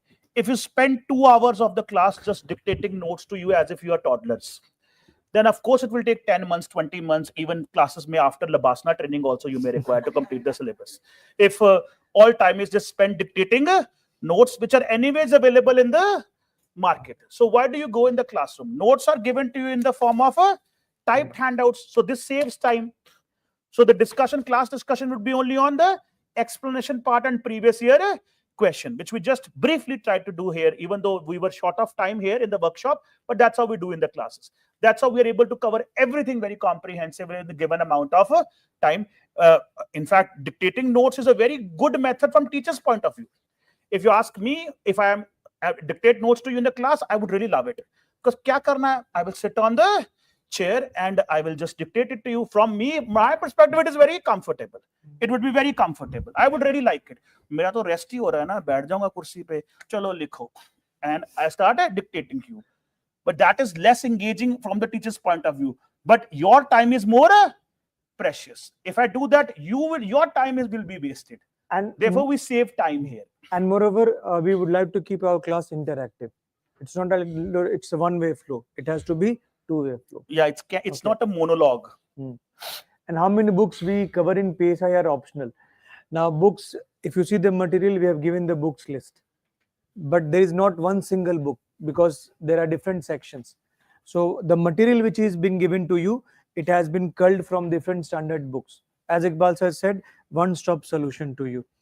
And regarding the role of the current affairs, obviously we will be giving you updated extracts also, even after the course is over.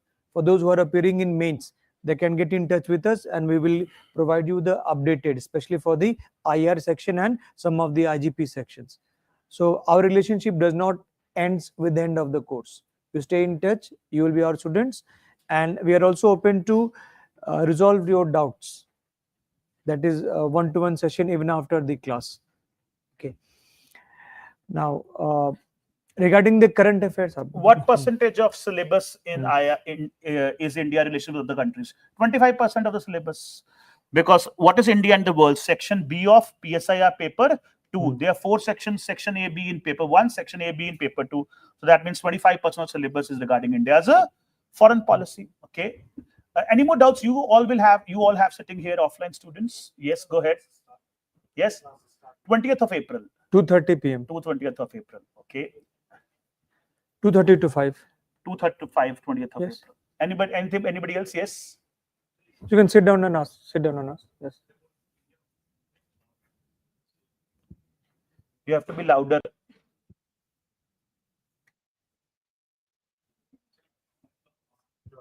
Ukraine's other resources are like to give it military and all, right?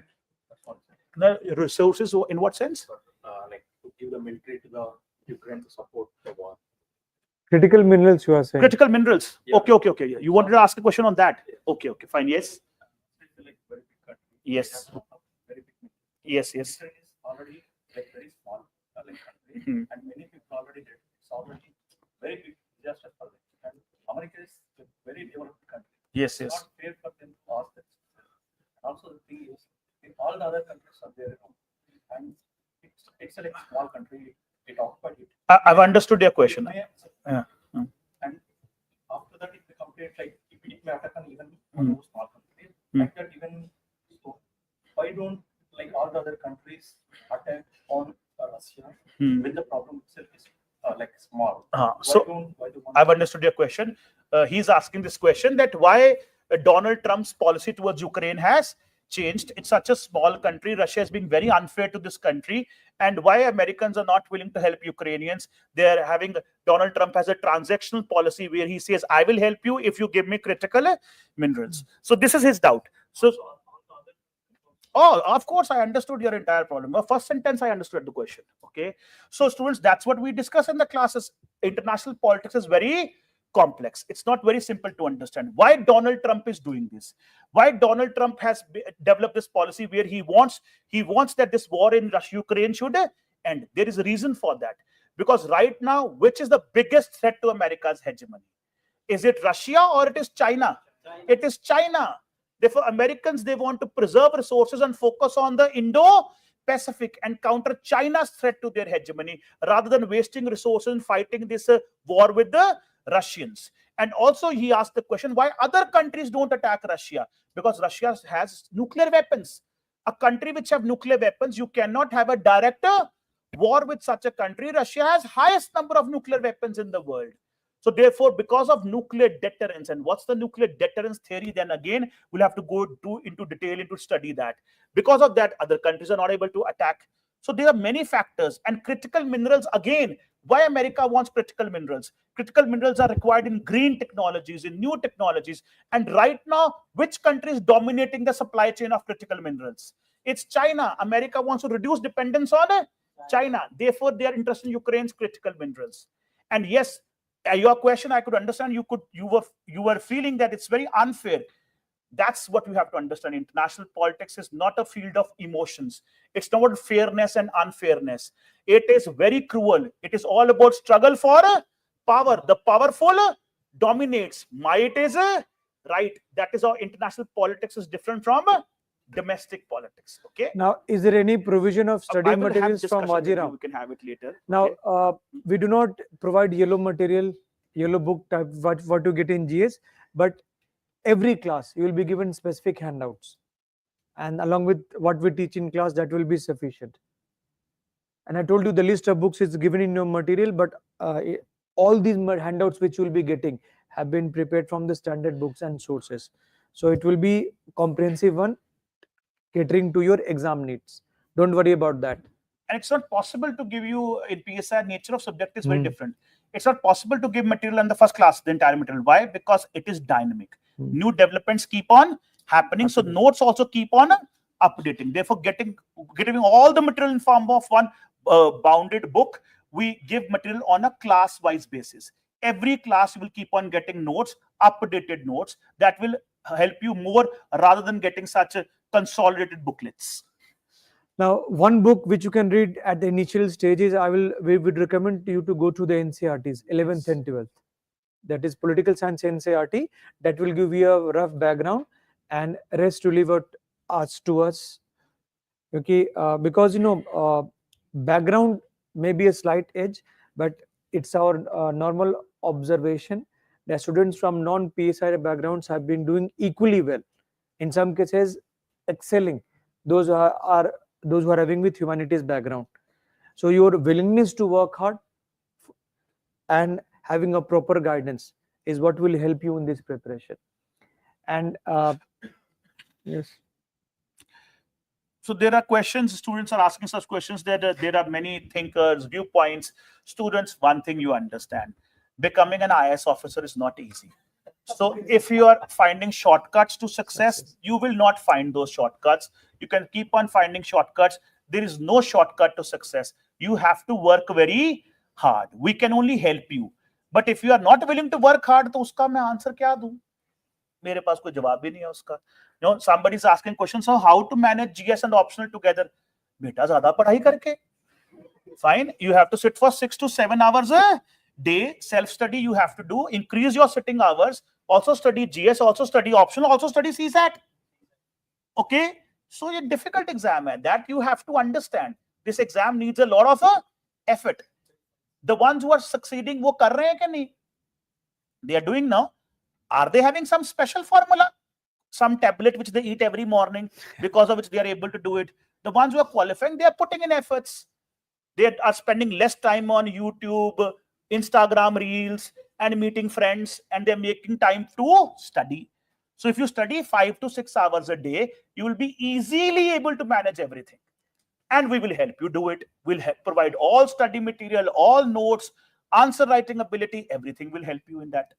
Okay. See, success is 1% inspiration, 99% perspiration. So it depends on you. There is no shortcut to success. Keep that in mind. And especially the very nature of the exam says that you have to work hard. And if you need inspiration every day, that means something is wrong. Okay, if you need to see motivational speakers every day, listen to them every day, iska matlab nahi jag rahi andar se atma. Fine, if you need inspiration every day, that means you are not inspired, and nobody can inspire you. You must have fire in your belly that this is my passion, I have to do this.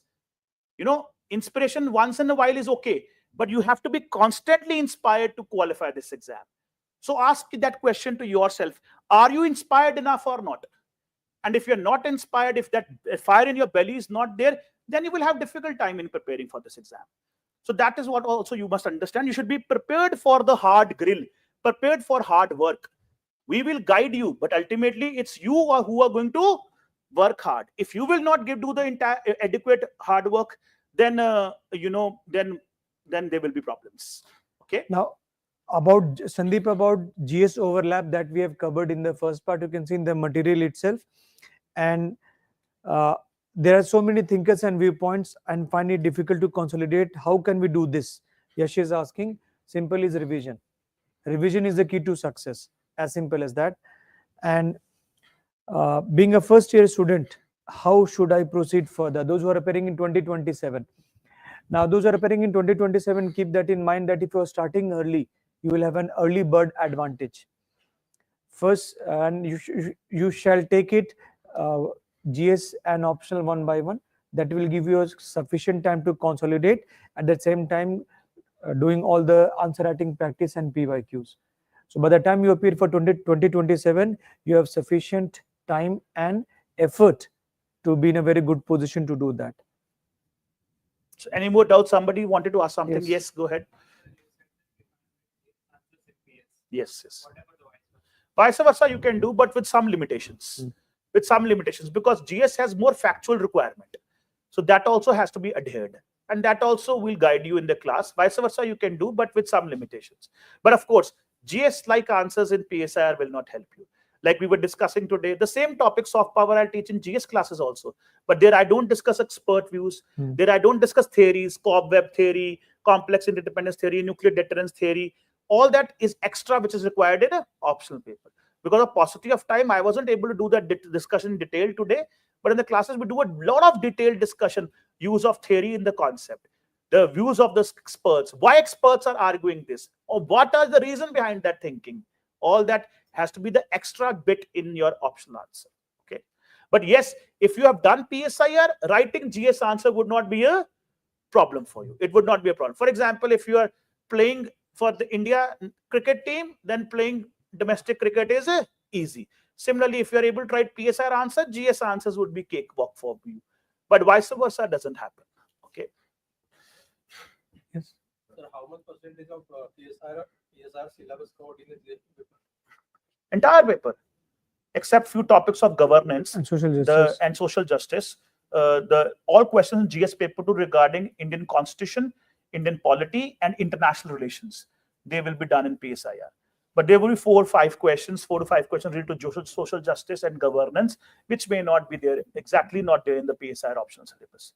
So 70 to 75% syllabus of GS paper 2 is overlap. Yes. How can you keep on updating the internet relation part after 1 or 2 years after the course? Again, we are there to do it for you. If you all we want is that we sincerely pray to God that our students should clear prelims. Once you clear prelims, you come back to us and you will be our responsibility. We will give you all the updated notes, all new developments which have happened. Will help you cover that. So we don't, we are always still there for our students till the last stage. And but yes, one thing you have to do is that you have to develop the habit of regularly reading the newspaper. If you can do that, then you will automatically stay updated, and we will also help you do that. Okay. Our relationship doesn't end with the end of the class. Don't worry. Pinakin is asking this question. I find it very difficult to write answers in the word limit. In what way will the classes help me write within the word limit? That's what I told you. This is the problem which majority of the students have. Somebody has language problem, somebody has vocabulary problem, somebody has word limit problem. All students have various different types of problems while writing answers. So this is exactly what we will address in our test series, which is an integral part of the course. It will be part of the course. Every week we will hold test. And then we'll give you model answers. We'll give you detailed feedback. We will evaluate your copies. And we'll let you know on a personalized basis that how can you make improvements. So that will be the goal of the course. And we'll help you do that, Pinakin, in the classes. And this answer writing is both for offline and also for online students. There will be a dedicated portal for the online students where you can scan your copies and submit your answer copies. And digital evaluation will be done for you.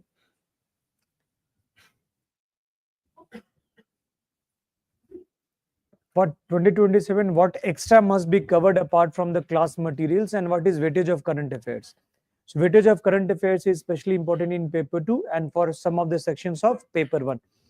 Now, Abhishek, once you go through the basics, once your foundation is clear, you will yourself get an idea how to update it. And as sir has pointed out that when you appear for the examination, get in touch with us. We will be there to help you. Meanwhile, you are expected to update yourself through newspapers. That is very important. And it's a over-exaggerated fear, students. It's an over-exaggerated fear that it's all about current affairs. It's not like that. In the optional, it's a lot of things are very static. Theory, concepts will always remain static. Only some new development may happen, which you'll have to add, which may be only just 1% of the entire thing. So it's over-exaggerated fear that how to cover the current. Once you attend the classes, you will automatically realize it's very easy to do and you can do it easily. And that is why the PSIR students are successful, because they develop a habit of reading the newspaper, which also helps them in the GS papers. Okay. Any more doubts, students, you have? Any more questions and queries you have, all of you? So Deepak, I just addressed that particular bit, that don't worry about that. That will be taken care of in the classes. Current events and how to update and everything will be done in the classes. Yes. Sir, in the exam, the questions will be on more static part or dynamic? Question is on static in the context of current development. Okay, in the context of current development, there will be chapters. Questions will be only on those chapters which are in the syllabus. But if a current developments has happened, so in that context, question is framed. And you have to understand that it is not as difficult as you believe And if you are students, if you're so scared of current developments, then anyways you're going to have a lot of problems, because you can't qualify this exam without covering current developments. You need current developments for your GS papers. So you have to develop a habit of doing current developments. And PSIR students, they develop a natural habit of covering current developments, which benefits them in GS papers also. So that habit is what you will have to develop. And how to inculcate current developments in optional and everything, for that we would be here with you and will guide you do that. Yes, offline would also be able to write in the online mode, Pavan Kumar. I'm doing exam in 2026. How I start optional? You join? You join the classes and you start right now. I told you, if you join optional in April, by the end of October, optional will be over, and you have sufficient time to prepare for your GS as well. And keep in mind, UPSC has limited the time gap between prelims and mains examination. So that will also, the earlier you start, the more advantage you will have. It's simple. All students who want to appear in 2026, I tell you a simple strategy. All your classes, whether it's optional classes, GS classes, or CSET classes, all your classes should end by December. Maximum December, so that you get good 5 months for self-study. Then only you can clear prelims. If you're attending classes up till March, then forget prelims. Then you cannot do prelims justice to prelims preparation within 1.5 months. So if you are able to attend all your classes by November, December, you have sufficient time to clear. And in the optional classes here, your answer writing is also developed, mains preparation is done. So if you clear the prelims examination, you're already mains ready, exam ready. So that strategy you should follow. Don't postpone everything to that. If I qualify prelims, then I will do it. For example, I will develop answer writing capability after prelims. After prelims, you only get 2.5 months. In that, you will revise topics or you will develop answer writing ability. So everything has to be done this year itself, and finish all your classes by November, December, if you want to appear in 2026. For example, if you start your optional classes in October, November, your optional course will go up till April. And then how can you give the prelims examination? So I advise all students, if you want to appear next year, then have your classes right now, finish it by November, December, so that you get 6 months to prepare. Stitch in time saves 9. Any more doubts, students, you have? How to retain knowledge of PSIR? Revision. You'll get the hack of it, don't worry. Regular revisions. Yes. Current note making will be because like note making for like static processes from current affairs of everyday news. Yes, of course. In fact, ready notes for current affairs related to PSIR will be given to you in the classes. For example, if a new COP meeting has happened, I will give you notes on that. That what decisions have been taken on climate change negotiations and how it will affect India. So then once you do that in the class, you will get a hack how to do it. A lot of things, I can understand a lot of you have this issue in your head. And we also used to have it when we used to be your age, that we need answers to all your questions before we do it. Okay, a lot of things, a lot of your queries automatically get answered when you start doing things. So you should have faith in the process. When you start following the process, automatically these queries will be answered. So, and that you can be rest assured it will be taken care of. Okay.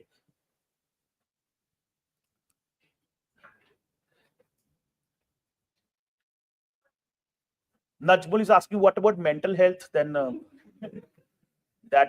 you can come and meet us here. We'll like to help you in that also. Let's not discuss that here on the platform. Those who are going to appear in 2027, I told you, if you cover your optional now, you can cover GS later. You'll have a lot of time and ample effort will be there with you to clear the examination. So that will be an added advantage.